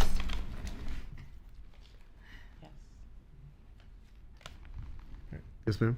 This is going to be my last name, Ms. Kelly, and thank you for being so patient. I get what you're saying about your explanation as to how we can use that, right?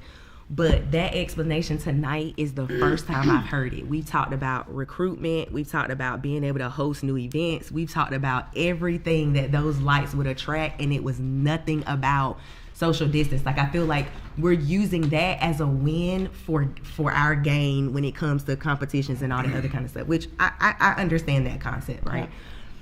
I think for me, I would like to know if we could get an extension on those grant funds. And then two, I would like to know where else, and I appreciate those of you who mentioned the South End, and staff has been working to kind of get some things done down there. So, but just what other things can we do? And is this an opportunity for us, if we can get an extension, for us to get creative and to come up with a project? Like, because I would like to see the city council, even if it's not like, produce something that we can say as a board, this is what we did. Like, all the time we know we got to make certain decisions about certain things. If it's not going to be us, it's going to be another council. But I have yet to see a board say, you know what, being that homelessness is an issue, this is what we as a council are going to decide to do. So I'm wondering, with that, is there an opportunity for us to do something like that? Like, I thought about the bus shelters, and I thought about benches.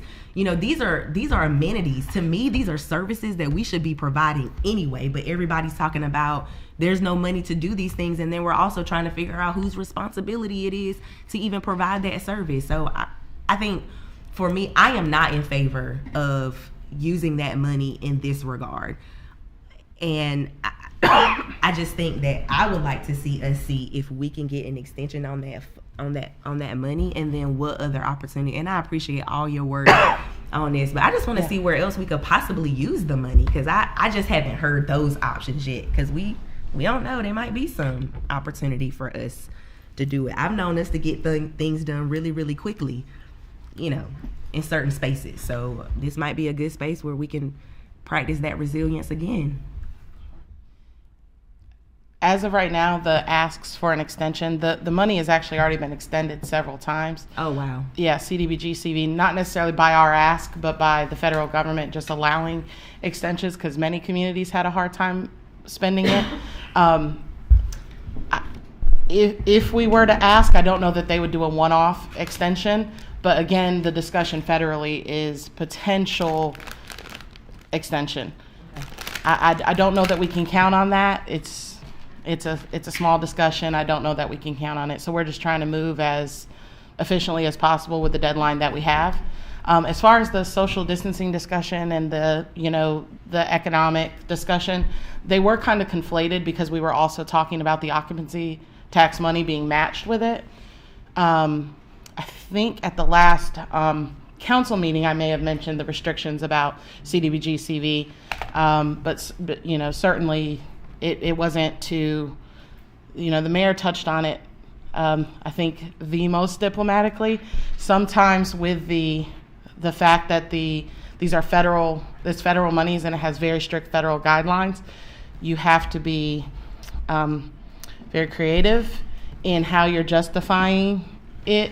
And I really do believe that there is a legitimate LMI benefit to this park, so that we're able to justify it to the federal government. If there wasn't, I couldn't stand up here and make it up. But are there other uses? Maybe. But as far as in the timeline, that's the constraint, really. Our constraint is not our need, but the amount of time we have. I appreciate you. Sure. Yeah. So yes, sir. So would it be possible to move things along to reach a consensus and say, if we're denied an opportunity to extend, should we reach consensus and say, okay, if you can't get an extension and you've got to spend the money, and then okay, let's go ahead and do this, so that we're not holding things up. And then if an extension does come, then okay, hold up, then let's go back and talk about it again. And I have a suggestion for council, if you'll humor me. Next council meeting is when we hope, the next regularly scheduled council meeting is when we would hope to be able to vote on a budget. Can this also be an item that we can go ahead and vote on in the time between now and then? You've heard the questions. I mean, frankly, the questions haven't really changed either. Let's have some conversations. Let's get answers to the questions. Let's make sure that everyone has what they need to be able to be read up on this, and then make a final decision on the CV funds, be it for this, or if we think we're going to be able to get an extension, not for this, and then if we lose them, we lose them. But you know, I hope it doesn't come to that. But if that's the sort of principled approach, then it is what it is.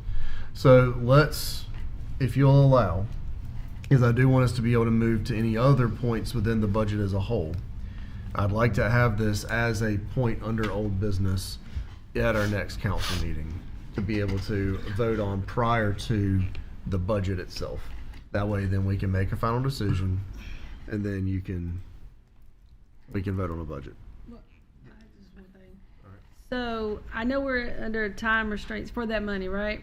So being that the next council meeting is not till a couple of weeks away, is that going to affect the timeline for having to spend this money? So is that something that you could, like, tomorrow maybe inquire if there is a possibility for extensions, and then let us know by email or something? So that way, like Councilman Boyette said, maybe if we have consensus about using the money, if there's no chance of getting the extension.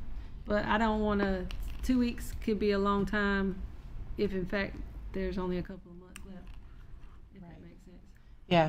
Yes, Councilwoman. I think that what would be challenging is, even if we ask for an extension, we might not get that answer within the next 2 weeks. It might be, you may have a meeting before that answer, but we can certainly put the request out there. Again, though, just because this funding is not necessarily specific to us, it's not like our home or CDBG, like other entitlement money, where we're able to sometimes ask for extensions. It is ARPA funding that was distributed during COVID. It typically gets extended as a program and not by grantee. Right. So if they're going to make this decision, it's going to be on, as a program across the board, rather than to City of Goldsboro or one-off communities. I definitely don't want to lose the money. I just hate that it took so long for us to get into the discussion of how we're spending it. So I don't want to lose it. Yeah. Then is there, to Councilman Boyette's point, is there, if a motion would even be appropriate right now, and Ron, it may not be, but if there is the desire of council to articulate a specific path forward of please pursue an extension, if an extension cannot be granted, then we grant permission or state a desire to use the money for this project. Or is there another, there's another shovel-ready project sitting there? There's not, but there's also another option of just, okay, let's say that coronaviruses aren't the option that you want to use, and we are able to find some other expenditure. You've still got the Travel and Tourism Board that says they're wanting to spend their money and basically do this, and right. not at the city's expense at all. We're trying to help balance the travel and tourism's, protect their fund balance. But this project's going to move forward either way, because the Travel and Tourism has said they're going to spend their money on the two fields, and they're going to use their fund balance to make it happen. Right, 2 fields at Bryan Multi-Sports Complex has been approved for funding by, with occupancy tax through the Travel and Tourism. Regardless, what we were just trying to do is, as I mentioned, economy of scale, and be able to use money that's in a use it or lose it position. Again, my personal position is we have the money in a use it or lose it position. We have the Travel and Tourism Board, which is made up of members appointed by the county government as well. So that was one of the clearest paths to us being able to get money that is not specifically City of Goldsboro property tax dollars, to be able to get the county funding in some way on the hook for something. And so I really appreciate them being willing to step forward and make this investment, because they saw it as a vehicle for doing it. My personal opinion is that I would like to be able to move the CDBG CV funds forward, be able to couple them with the travel and tourism dollars, and be able to maximize the number of fields that we can do right now. I'm one vote. That is where I believe we ought to go. But council's asked some very clear questions. If we believe that we can get answers to any of those questions, we're going to be meeting again anyway. Is it, y'all know this more than anyone else in the room, is there a window for us to have an actual vote on this next week? Or at this point, are we past that and you really need us to give some clear direction tonight? That's really all I need to know. Mr. Mayor, I am not prepared to say that I am in support of, if we can't get an extension, to go ahead and move forward with this lighting project. Understood. I'm just asking staff of what the. I know, but you asked the council, so I was just making it known that I'm not prepared, just like you gave your opinion on if you were prepared. Right. The timeline being affected by 2 weeks will just simply, it'll simply crunch us.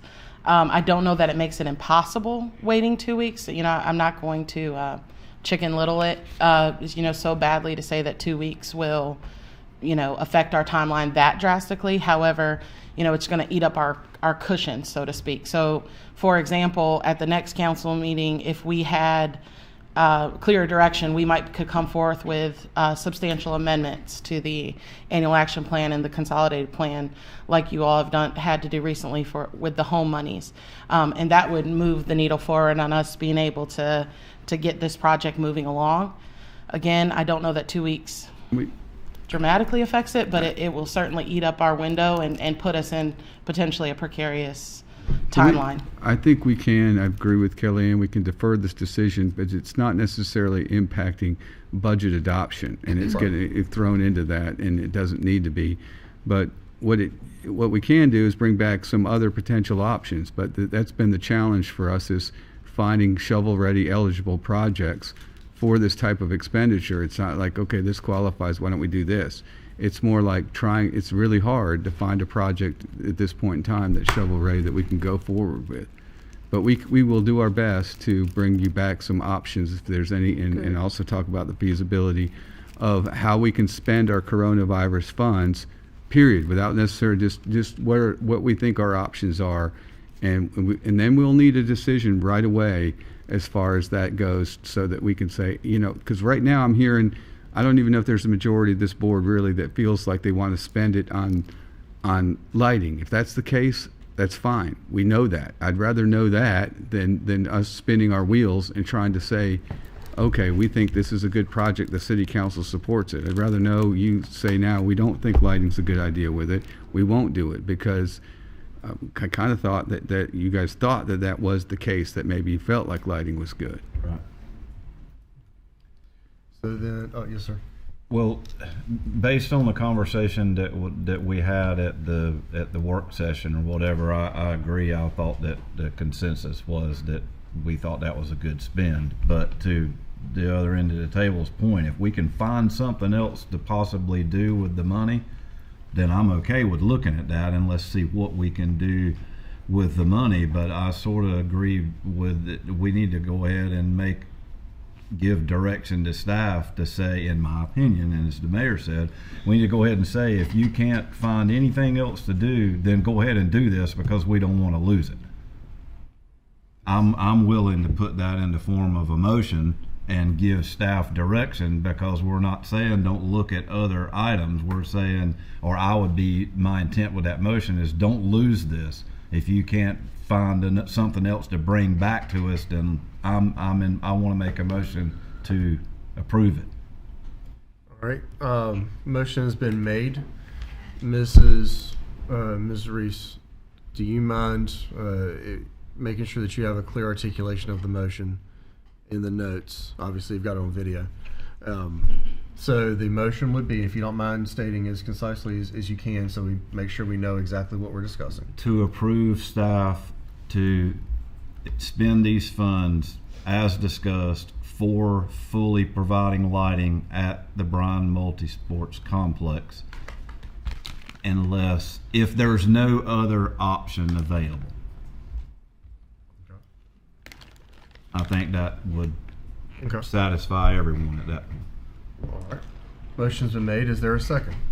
I'm going to second it, and I'm going to base it on the ROI, the return of investment in the lighting in the actual area. Hopefully the ROI will offset any expense from the light bill, is what I'm looking at. So I'm going to make a second.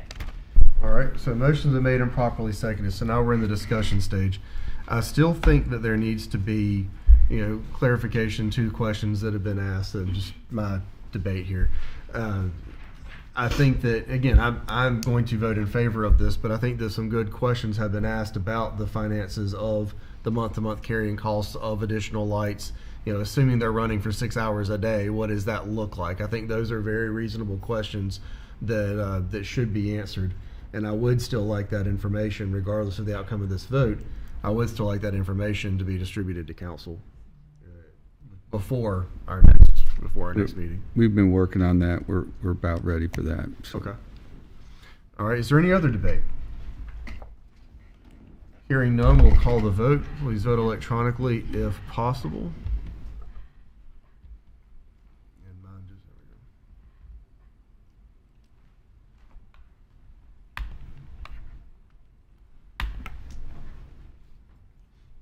All right. Abstentions count as yeses, correct? That's correct. Okay. No, that's fine. I was just again. I was just stating for the record. Okay. So motion, and it can still be documented as an abstention. I think that would be a more accurate way to reflect it in the minutes. All right. So motion passes on a 6-0 vote with plus one abstention. All right. That conversation having been moved along, at least for right now. Back to our budget books. Yeah, this is a good opportunity. Are there other specific points that folks want to bring up for debate right now? Going once, going twice. All right, hearing none. I'm not going to call for a vote on the budget tonight, obviously. But anyone that has or hasn't, do make sure that you have time to go and sit down with Mr. Livingston and any department heads that are relevant if you have specific questions. If you'd like me there, obviously I will always do what I can to make myself available. If not, I won't be offended. Mayor, but yes, sir. Just one point of comment, because it was brought up, and I think it's fairness, is do we want to do another budget work session, or are we okay with not doing one at this point in time? Well, and part of what I was trying to do tonight was to make sure that there was ample opportunity for robust discussion, just in case schedules did not permit to that. But it's ultimately a council-wide discussion. Is there a desire to try and schedule something before our next meeting? And obviously, at our next meeting, it would not be on the consent agenda. It would still be a proper old business item for robust discussion. I think it is absolutely imperative that we have a work session. I think it's important. We can have our individual meetings with Matt, but I think it's important also to hear from each other and how we feel and how we view stuff. I learned just as much from you guys, just hearing your opinions and how you process budget items. So I think it's necessary. Even if we don't want to, I think we absolutely should have one. Are there any other thoughts or opinions on this? I'm going to ask for council's guidance. If we were to do something, knowing that schedules are complicated, I would probably recommend doing it as a pure open Q&A session with the manager. I guess we would have to call it to order if four members showed up. But council, are there any other thoughts or conversations for or against? And do we need to call a vote? How do we want to do it? Well, I'll be honest with you, Mr. Mayor. Yes, sir. I am going to meet with the city manager off to the side, but I can see the value in hearing. I learned some stuff tonight just by talking with some of the council members, so I'm not opposed to that either. Well, I plan to meet with the city manager, and I already had asked some things with Catherine, and I'm good. Same, Mr. Mayor. All right. I personally, I don't have anything to bring up and necessarily left, and I don't really want to call a meeting if it's not the desire of the majority of the board to do so.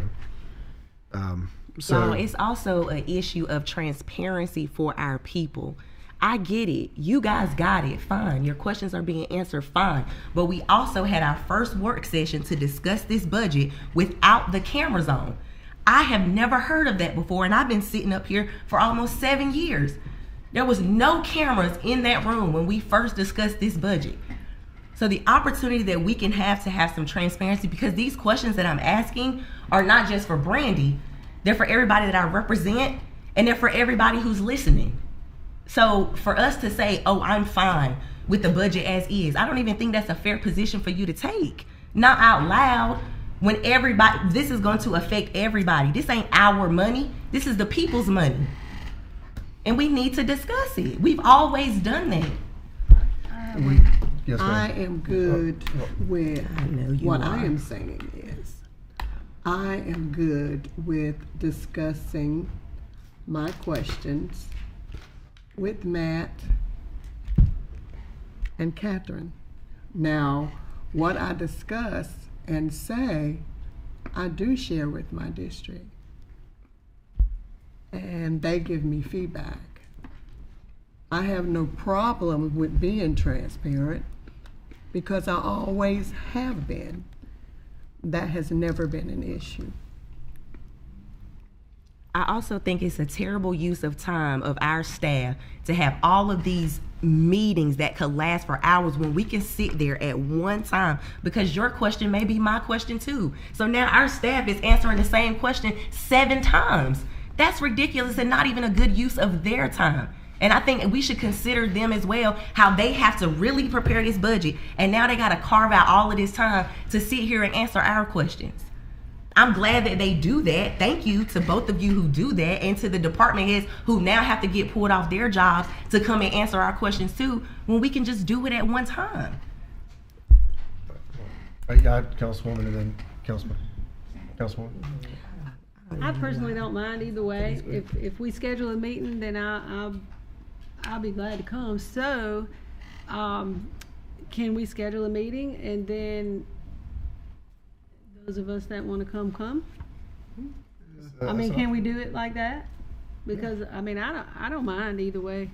I like to discuss and listen and learn myself, and I also like to ask questions to, the city manager. And Would yes, sir. I don't want to cut you off. Yes, sir. I'm going to make the same remark that I made at this stage last year, which is I'll do whatever the majority of council wants to do, but we were encouraged to come individually to Matt and Catherine specifically to ask our questions, and I've done that, and I'm through that process and finished all that up, so I'm good. But as I said 12 months ago, I'll do whatever the majority of the council wants to do, but me personally, I've already met with staff as directed and got the answers to my questions, and I'm ready to go as is. But whatever the majority of the council decides to do, I'm down with.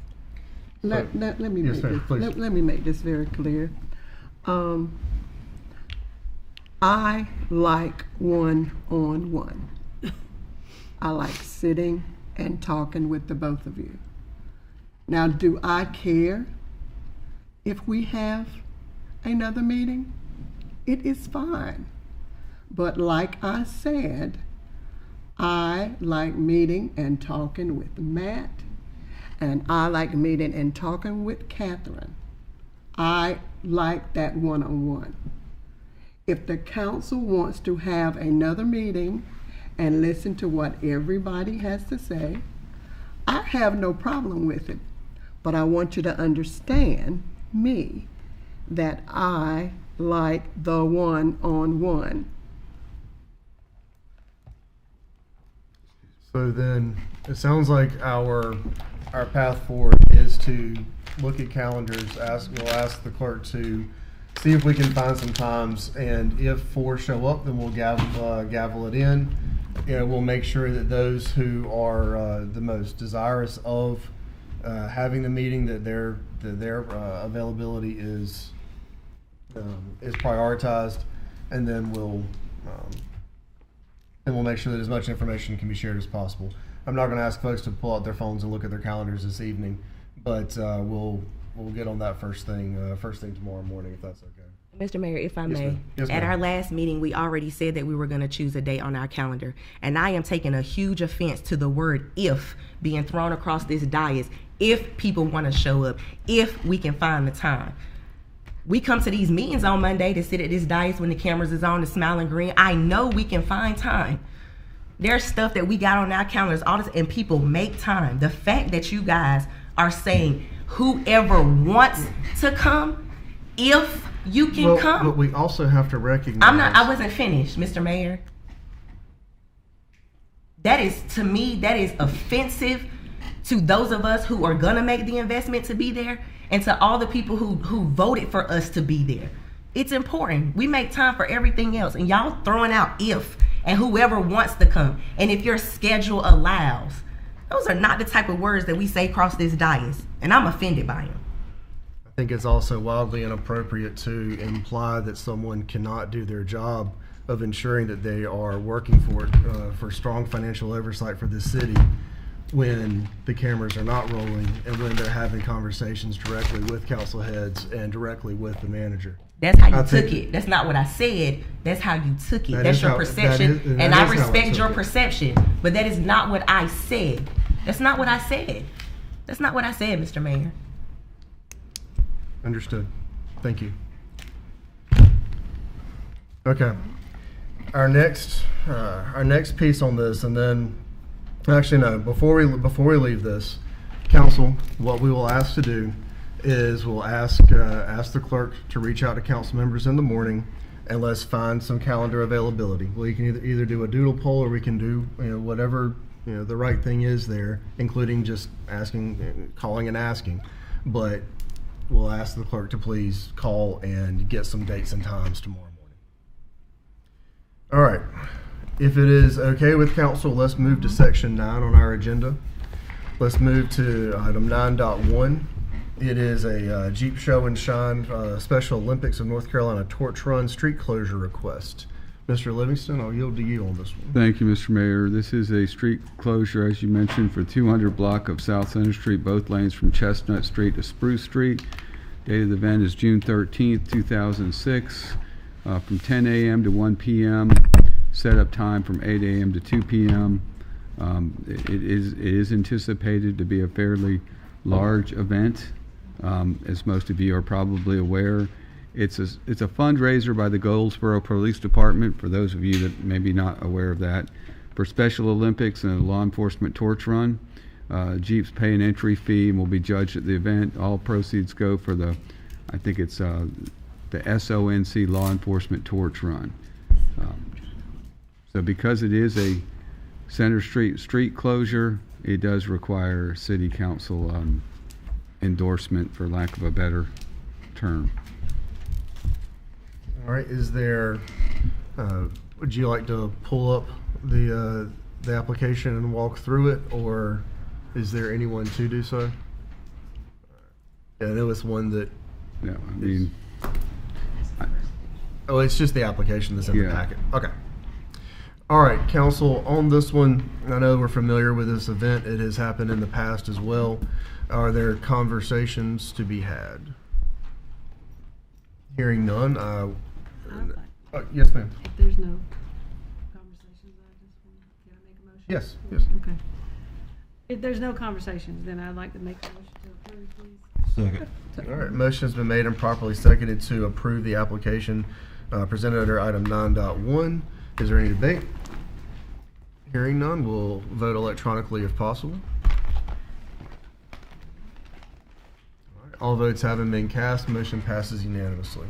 All right, let's move to item 9.2. Mr. Perry. Actually, sorry, Mr. Livingston, and then you can. Sure.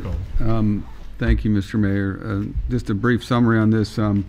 As you guys know, we were notified and through our annual bridge inspection process that one of our bridges, the bridge on Harris Street actually, has failed, and the Density DOT has asked that we close it down.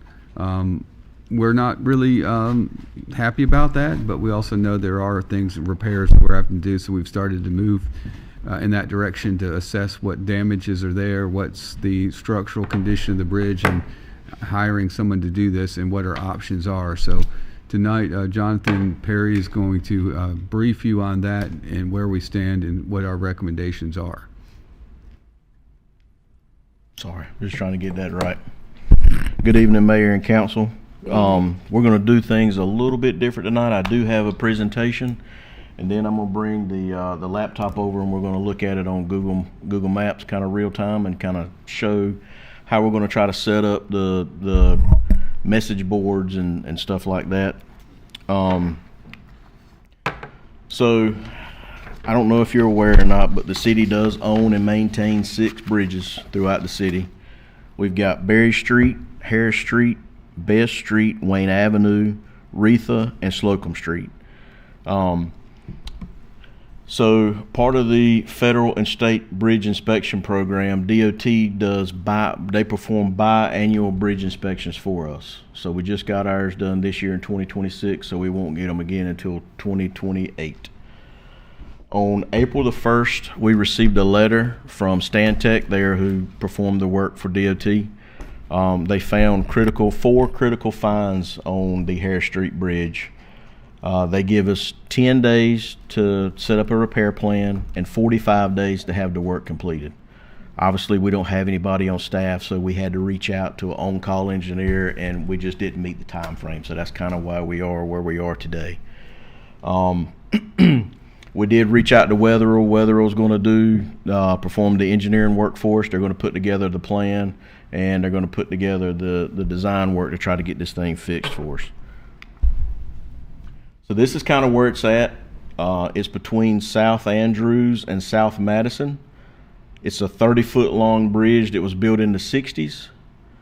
The bridge is only rated for 6 tons. And there are 3 lanes. You got 2 travel lanes, and then you got a turn lane in the middle. It's got 19 pre-stressed concrete channels underneath. They're kind of U-shaped. They don't build bridges like that anymore, so it's just kind of an outdated design. The channels that we're going to be looking at are 2, 6, and 16, and obviously they're in the outer travel lanes. The turn lane in the middle is fine. It's just the 2 outer travel lanes. That's just a street view. We'll get to that back in just a few minutes. But so this is what pre-stressed channel number 2 looks like underneath. There's a 150-inch by 3-inch by 10-inch spall with exposed rebar. Spalling is breakdown and chipping away of concrete. It could be, there's a couple causes. You got freeze-thaw cycles. Moisture gets in, just causes everything to expand, and then it just breaks over time. Same thing with the rebar. When that moisture gets in and hits that rebar, it expands as well, and it does the same thing. It just stretches and then causes that concrete to bust. But you can see the shape of the some of those pillars are in. That's number 2. This is number 6. You can see how much exposed rebar is there. Kind of the same story here. There are some of our rebar strands on this pre-stressed channel that's got 50% loss on it. Some more pictures from the other end of number 6. And then number 16 is our worst one by far. As you can tell, there's a large portion of the concrete that is just spalled away, and we've actually got 1 rebar strand that's just broken in 2. So we got to get this fixed.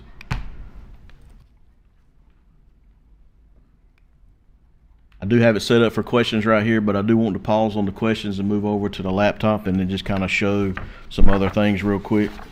So I don't know if Cheryl, IT, y'all can hear me to switch over to the other laptop.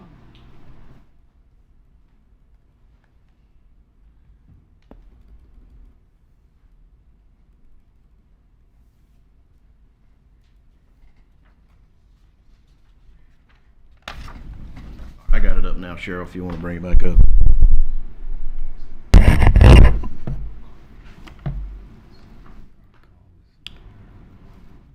There you go. Jonathan, when you were briefing me on this, you should have corrected me because I thought it was back further towards the 90 degree in the woods. I didn't realize it was further up. I don't know why. I drive over it a couple times a week. I just had it pictured further back in the woods. Yeah, no, it's kind of in between there, in between everything. So this is where the bridge is located here, where the cursor is. So what we're going to do, or what we're going to try to do, is set up some message boards, and we're going to try to get some. I have reached out to Weatherall. They're going to kind of put together a traffic control plan for us, but kind of what for tonight, what I'm envisioning is maybe having a message board here and then having one over here.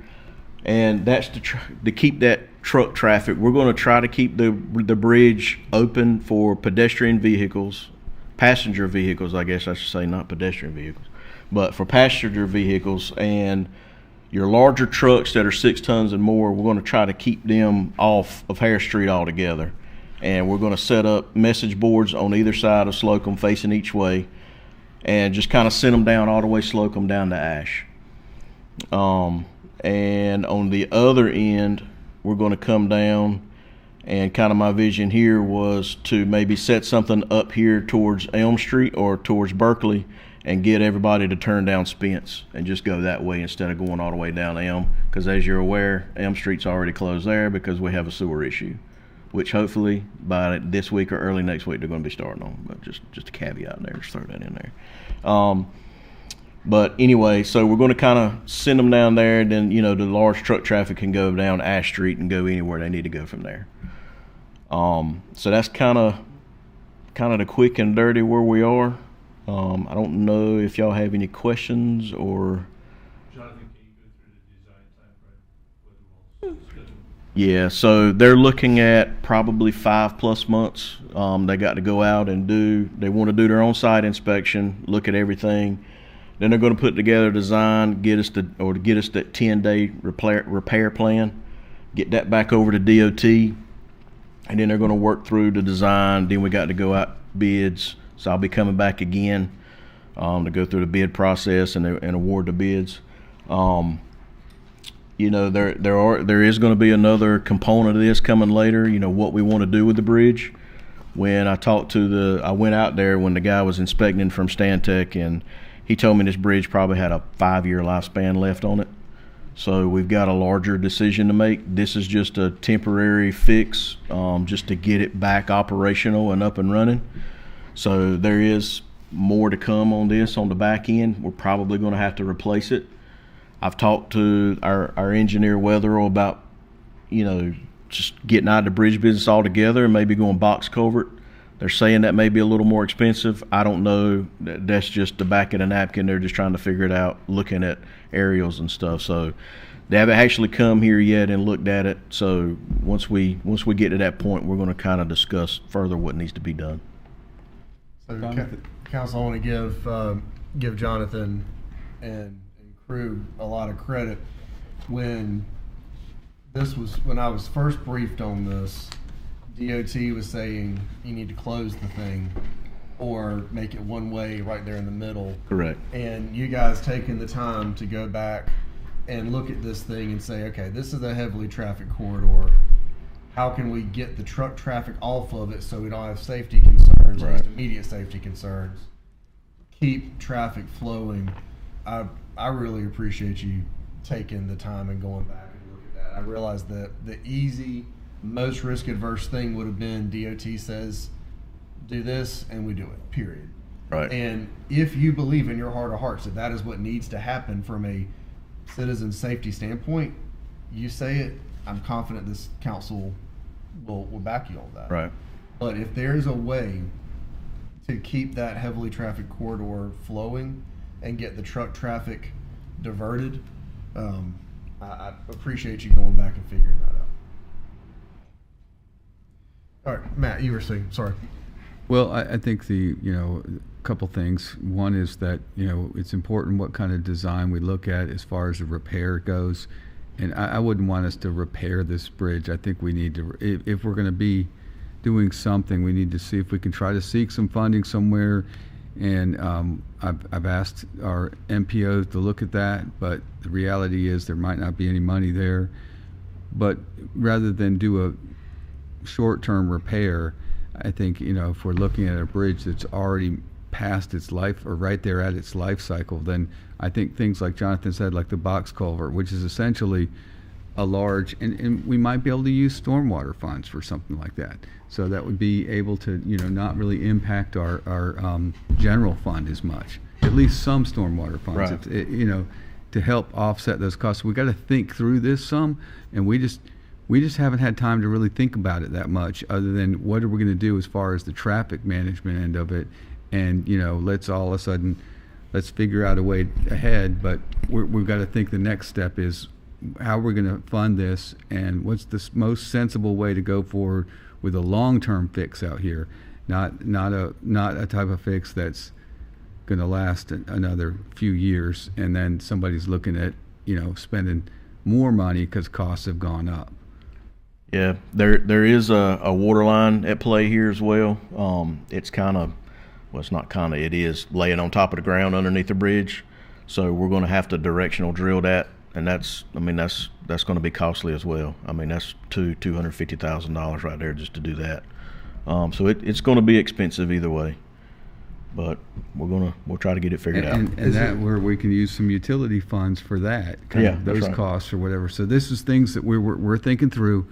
All we're doing today is letting you know of the problem and the potential for some solutions and where things are at. And we don't want to close the road, even though, because we don't think but it is a problem that trucks are using that. That's why it's in the shape it's to begin with. So we've got to think from a policy perspective, that's an area we don't want.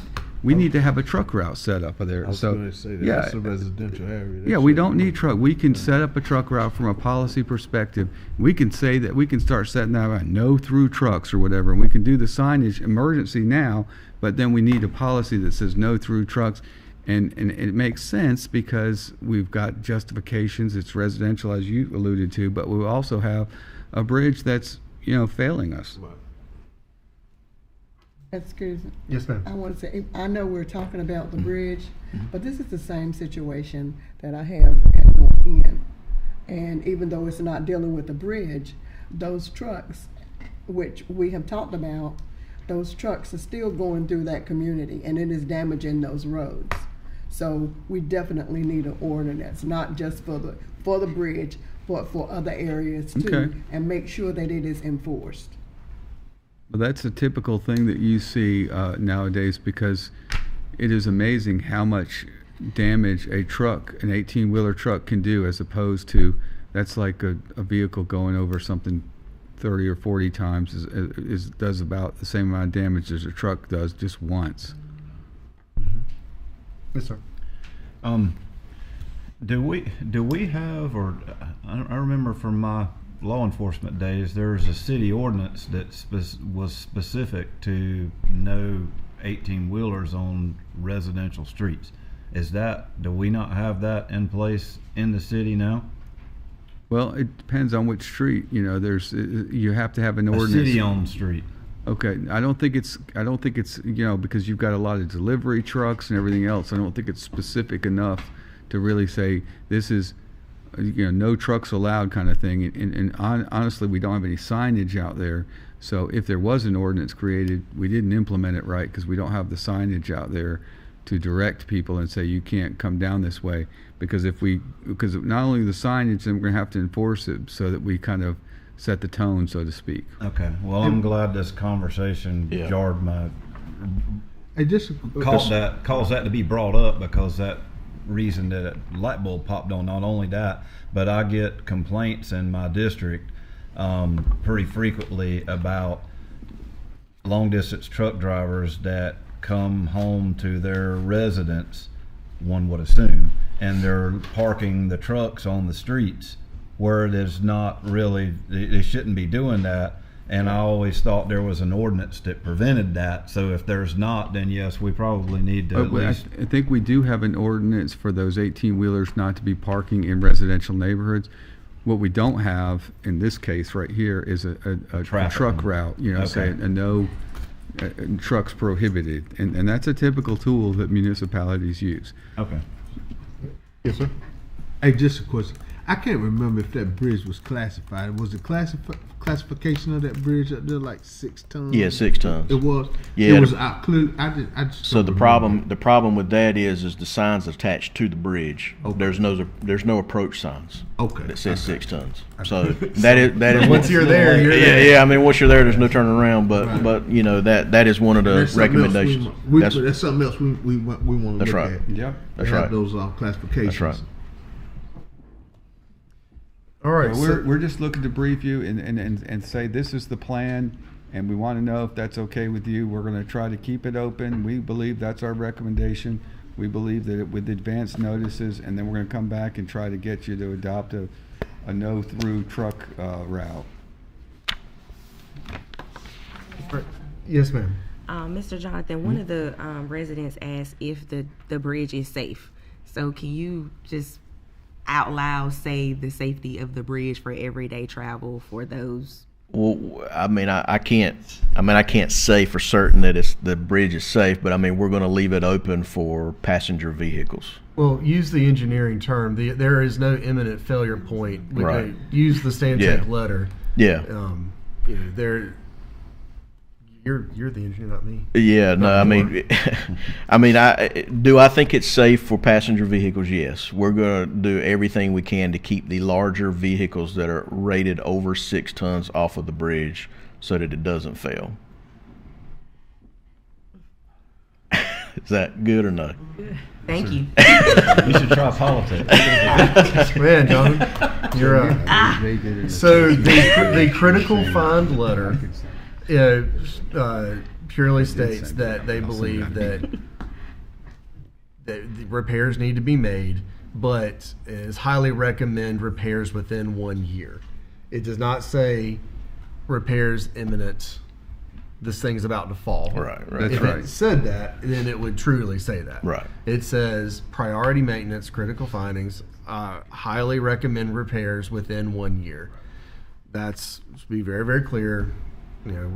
That's why we're trying to prolong this thing to make sure that we're not taking the risk of allowing heavy traffic to continue going over it, because that's going to possibly even make that year less.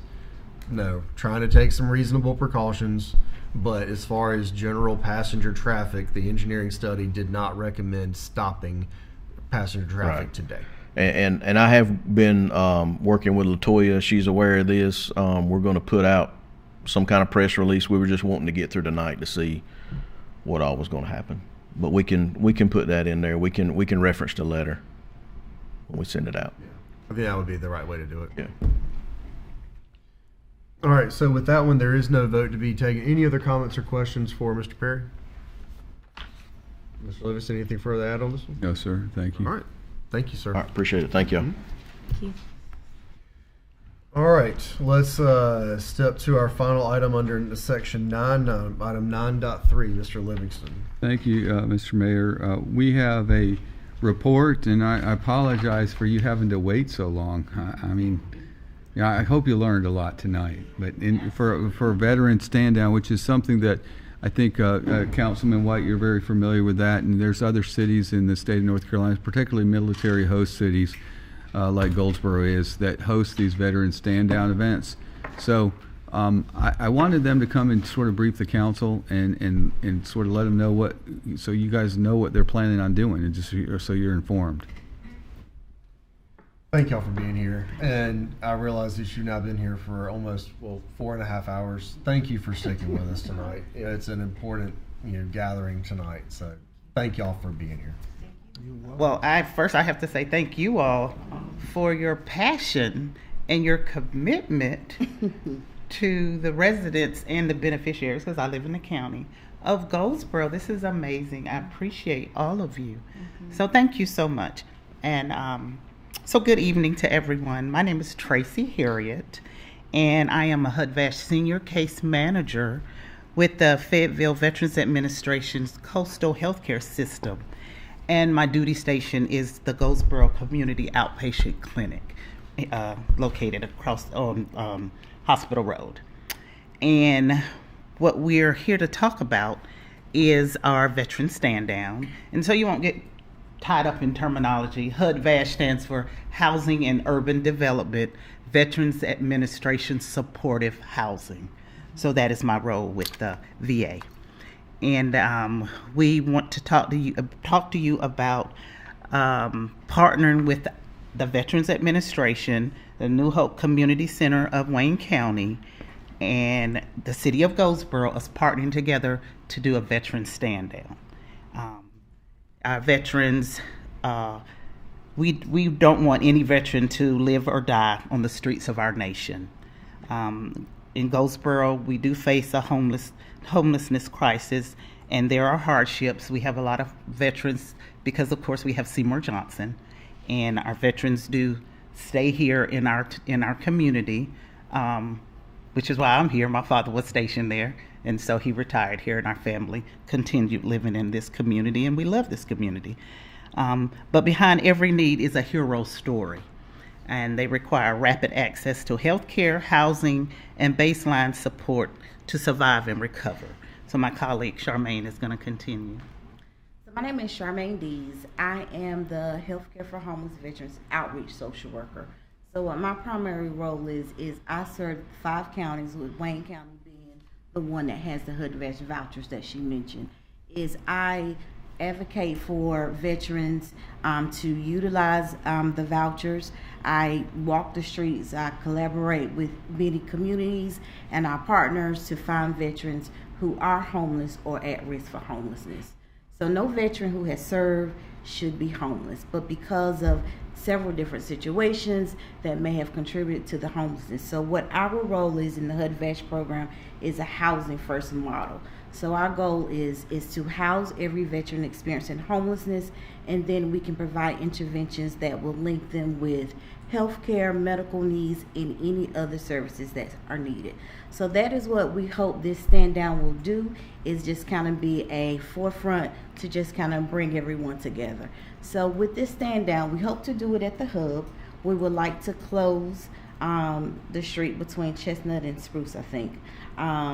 So that we can bring community partners together, so that this is kind of like a one-stop shop, so that veterans who are homeless or at risk for homelessness, they can link with the VA. We can go ahead and assess them for a housing voucher. If they're not linked with medical services, we can get them enrolled in the VA healthcare system. We can get them enrolled in benefits, learn about other resources within our community that they can utilize, and that can start them with having a relationship within our community to end homelessness. As he mentioned, there are stand downs that are done in several different counties. As a part of our team, we host a stand down in Fayetteville every year. You may have seen it on the news, where we have maybe over 35 providers that are there that give resources such as like hygiene products, food, different resources to the veterans that come out. So hopefully by being able to do a stand down here in Wayne County, we're able to build a relationship with people who are at their most vulnerable state. My name is Janice Johnson, and I am the Executive Director for New Hope Community Center. We're a 501c3, and we've been in the housing business for approximately 12 years. Well, we started about 12 years ago. It took us some time to kind of get to where we are now, but we house homeless veterans or unsheltered veterans. And for anyone who has served our country, protected us, we certainly don't want them to be on the streets.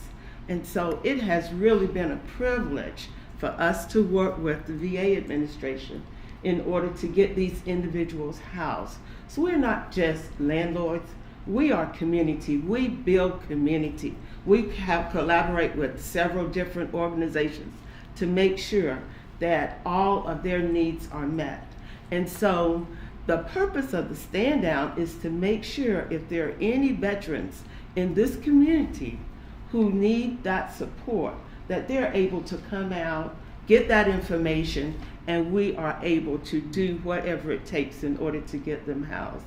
Because it is virtually impossible to serve an individual if they are homeless, because, you know, they won't have a permanent mailing address and all the other essentials that you need in order to be able to live, you know, a life that's comfortable, that we sometimes take for granted. We get up in the mornings and we flip a switch or we adjust our thermostats, and we certainly want our veterans to be housed.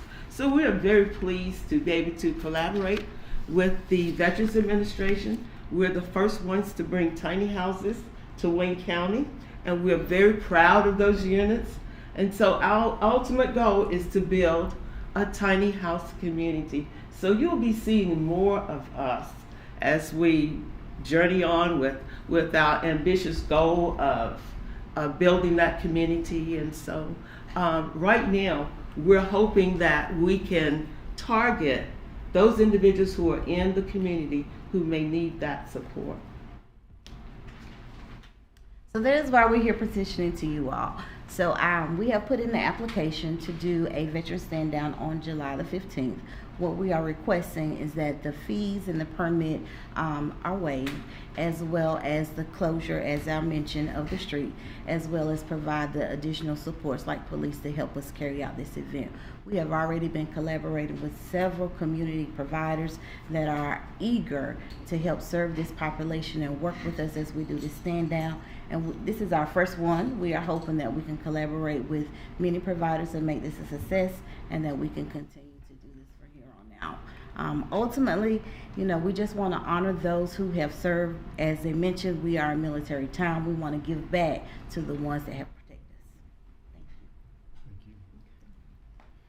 So, Mr. Livingston, the appropriate thing to do now, if we don't have the application in front of us, but we've already been briefed on what it would be, if we go ahead and entertain a motion to approve a fee waiver and the street closure, then would you be able to move forward? Or would you Yes, just and put it on it? that's kind of what I was hoping would happen, because I felt like, you know, this Yeah. program, I'm familiar with it, and I think it's a no-brainer. I mean, I hate to go out on a limb like that, but I think us supporting it as a military community, just helping the homeless, whether they're, you know, even this smaller portion of homeless, we still have some of those here in Goldsboro, so we can use their help. Would you need to bring it back on a consent agenda, or if you get? I don't think so. If you're writing on to say we support this as a city supported, and we do those things, we waive the permit fees, and we're good to go. Okay. So motion's been made. Is there a second? Second. All right, motion's been made and properly seconded. Is there any other debate or discussion? Yes, sir. No. I'm for this. I've been talking with Ms. Dees, but I've been working with Camp Lejeune to bring the trauma center down to help with some of your medical needs as well. So we're looking forward to it. And Madam Secretary, we put it on her calendar, so hopes that she'll be here to actually support. Thank you so much for that. Ms. Dees, if a local provider had a referral they wanted to make, who would they reach out to locally to make a referral? They can reach out to me or Tracy. I'm the outreach social worker, so I am the first contact. So usually when there is a veteran who is homeless, I did leave some of our brochures with my contact information on the back. They can call me directly, and I can assess to see if they are eligible for our program. If they are not enrolled in the VA healthcare system, I start that process. And if they are not eligible, I try to link them with different resources where they can still be housed. So that 877 number would be the contact number for you? No, the 910. Okay, the one right here that's on me. the But back. the 877 number is the National Homeless Hotline, so they can call that 24 hours a day. And then once someone from our team will be following up. But usually, if it's from Goldsboro or one of the 5 counties that I serve, which is Wayne, Lenore, Duplin, Sampson, and Jones County, I reach out to them directly. And last thing, will you be advertising in the other 4 counties? Yes, absolutely. Absolutely. Council, any other comments before we vote? Yes, ma'am. Oh, no, I just want to thank you for everything that you're doing, and we really do appreciate you ladies and what you're doing. And Miss Tracy, she probably doesn't want me to tell anybody, but I was her babysitter. Oh, no. So I'm so proud of you, young Thank lady. you. Well, with that, we have a motion. We have a second. Seeing no further discussion, we'll call the vote. Please vote electronically if possible. Lord. All right.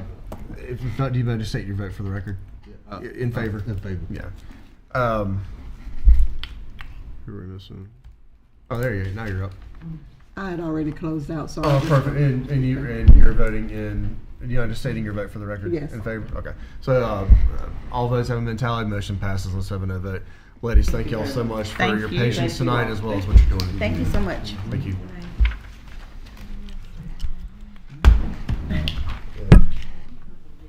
All right.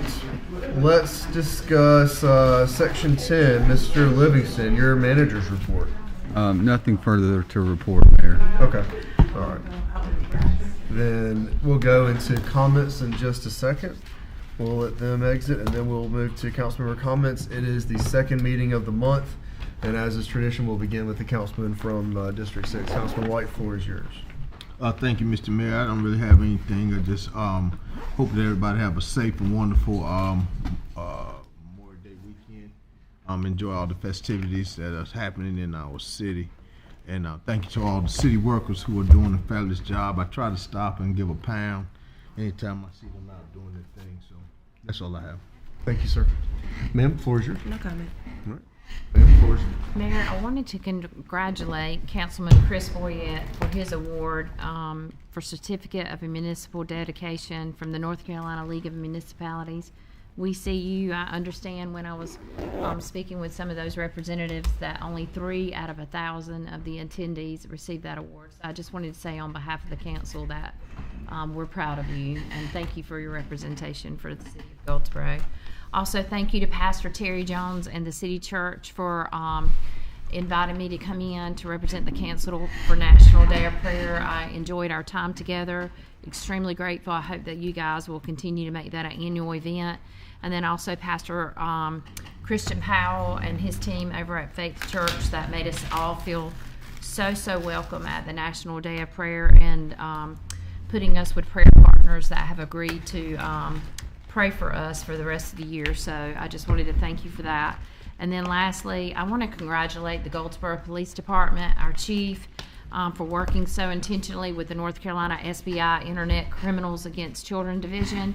We have had multiple arrests just this month in the sexual exploitation cases, especially sexual exploitation of children. And so I wanted to congratulate our police department and their work in joining with the SBI to get those cases underway. And that's all I have there. Thank you. Yes, ma'am. Ma'am, floor is yours. No comment tonight. All right. Sir? All right. A couple things. So, Budget Committee, thank you to those of you on the Budget Committee and all the hard work that's gone in behind the scenes to get us to where we're at. I'm happy that we're ahead of schedule. Knock on wood. I don't want to jinx that, but we're in good shape budget-wise, and I'm happy about that. And that's due in large part to all the work that's gone into what so far from the staff and the Budget Committee that's got us to that point. I also like to say congratulations to our employee and supervisor of the quarter award winners, and make sure to congratulate them again. The next thing, a little bit of an update on some drainage projects. So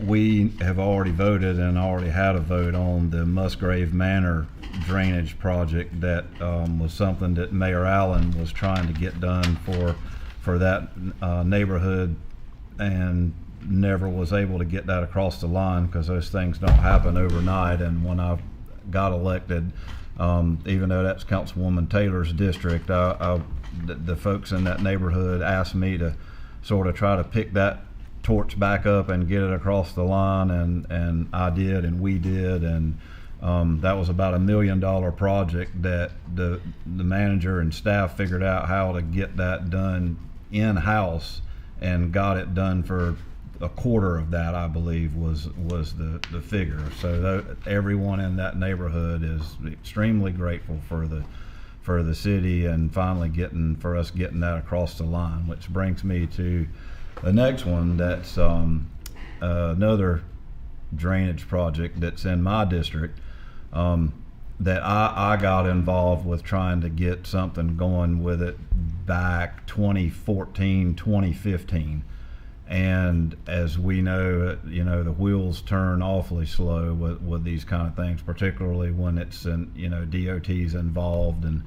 And I just would like to say thank you to our streets and stormwater team and our supervisor. They've been extremely helpful with helping get the wheels turning again. I've been able to be in contact with some folks more so than others with DOT due to other things I'm involved in, and finally was able to get the right people at the right time in the right room to have a conversation with and bring that back to the forefront. And along with our streets and stormwaters team being able to provide me with some updated information and so forth and on.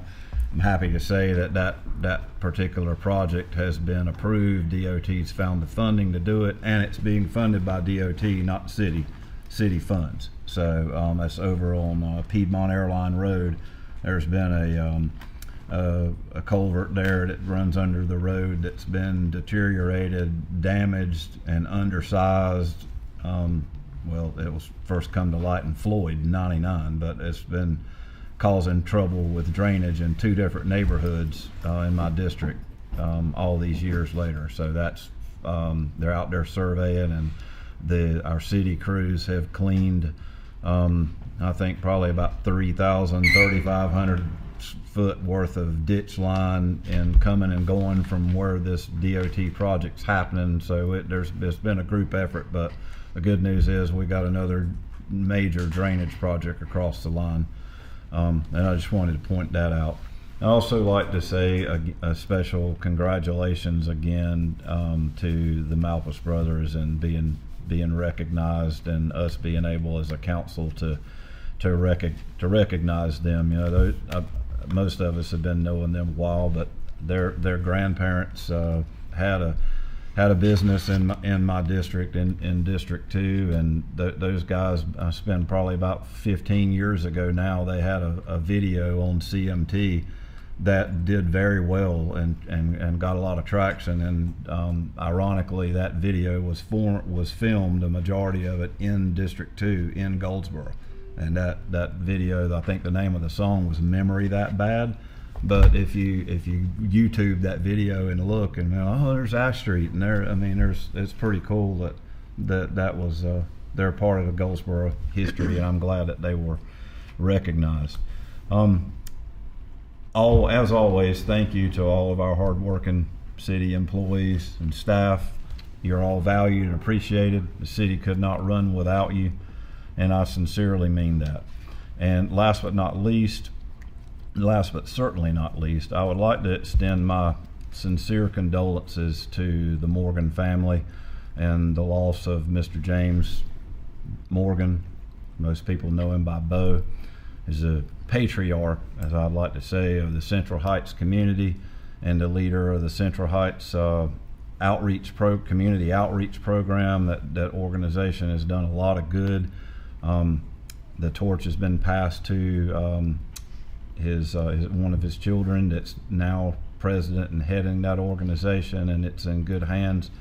But I'd certainly again like to extend my sincere condolences to the Morgan family and that community's family and the loss of their leader and their father over there. That's all my comments, Mr. Mayor. Thank you, sir. Ma'am? Yes, I promise I will be brief. I too would like to congratulate you, Councilman Chris Boyette. Thank you for all your service and your wisdom that you share, especially with me and with this council. But I really do appreciate all that you do. I would also, we had a lot of great recognition tonight, and I would like to say congratulations to those as well, and congratulations to Mr. James, who is retiring. I also would like to thank Miss Roxy Davis. Every year she supports me at Faith, and we have developed a really good friendship, and she prays for me, which I need much prayer, and I really appreciate the relationship that we have. Also, have a wonderful and safe Memorial Weekend to everyone. I am very thankful and proud to the Dillard alumni community. Thank you for all that you do for this city. We really do appreciate you. I'd like to also thank the staff for all that they do for us, and the budget committee. Thank you so much for allowing me to be a part. Thank you, Mayor, for putting me on that committee. I have learned a lot, and I really do appreciate that. Thank you, Matt, for receiving all my calls in the middle of the night, in the daytime. Anytime I think about something, I call Matt, and then sometimes it's 11 o'clock. But thank you, because you do answer, And if you don't have the answer, you make sure you have it that next day, and I appreciate it. And I'd like to thank Ms. Catherine as well as for looking into a situation for me financially, and I really thank you for that. And the clerks, I understand you guys had a wonderful conference, and I really appreciate all that you do. Thank you.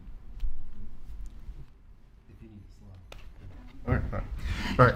So my comments will be a little bit, well, we'll just get into them. First off, foremost, Eastern Wayne ROTC, I look forward to seeing all of the cadets tomorrow night. So proud of everything that you guys and girls have done this year, and look forward to celebrating you. It's a distinct pleasure to be able to go back to my alma mater and be there to recognize the absolutely awesome young people that are coming back through. So EDUB's got a lot going for it, and could not be more excited to be back over there later this week. Speaking of that, Central, Eastern Wayne, and then Dillard and Goldsboro alumni associations, huge weekend coming up. I want to remind everyone, be safe, make good decisions. You're here to celebrate, have a good time, not end up in the hospital making a memory from where you broke an arm because you fell off the curb. Make good decisions, have some fun, reunite with some people, and I really look forward to celebrating with everyone from both organizations here in just a little bit. Next, the summer camps. Y'all know it's summertime, and I want to commend Public Safety and Parks and Recreation for what y'all have built. So Goldsboro Police Department and Fire Departments, you guys combining for a public safety camp for ages 8 up through, if I'm not mistaken, 13 or 15. I may have gotten that one wrong. But I know the 8 part. Don't ask me why. But it's just an absolutely awesome summer camp. There are a couple of spots left, so if you're still listening, you're still awake right now, I'm sorry. But if you have a grandchild or a child, early teens or a little bit older than 8, you should probably give that one a look. It's going to be absolutely fantastic. Next, Parks and Recreation has all of the week-long sports camps. They've got saltwater fishing. They've got freshwater fishing. They've got basketball. They've got you get the idea. They've got really, really solid programming. They're going to make sure that the kids are able to stay engaged some this summer. So grateful for what they've done, making sure they're able to support parents who, like myself and my family, both of us work. So you gotta have some plans in place. So I look forward to being part of those, and again, huge amount of gratitude for the work that they do. Lastly, before we have another regularly scheduled meeting, there will be a change of command on our base. And I just want to publicly say to Jester, you've been absolutely fantastic to get to know you, your family. Y'all are just absolute class acts. I've enjoyed becoming friends. I look forward to watching you guys in the next chapter as you move to a different location and totally different industry. And as you evolve into your role in the ministry, I know that you and the flock that you'll be guiding are going to be just as successful as the men and women that you have looked after at this base and under your command prior to it.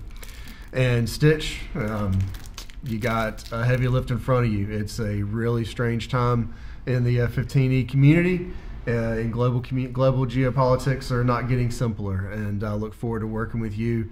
You've got an awesome support system around you. You've got some amazing commanders around you, and I just could not be happier for who's going to be taking the reins after my friend steps down. So with that concludes my comments. We'll yield Mr. Lawrence. Good news or bad news? No closed session. All right. Let y'all interpret that the way you choose. And no comments either. There you go. All right. Council will entertain a motion to adjourn. Motion's been made and motion's been properly seconded to adjourn. We'll take a quick vote. All in favor, please vote by show of hands. All opposed, same sign. Seeing none, motion passes. We stand adjourned. We'll see everybody soon.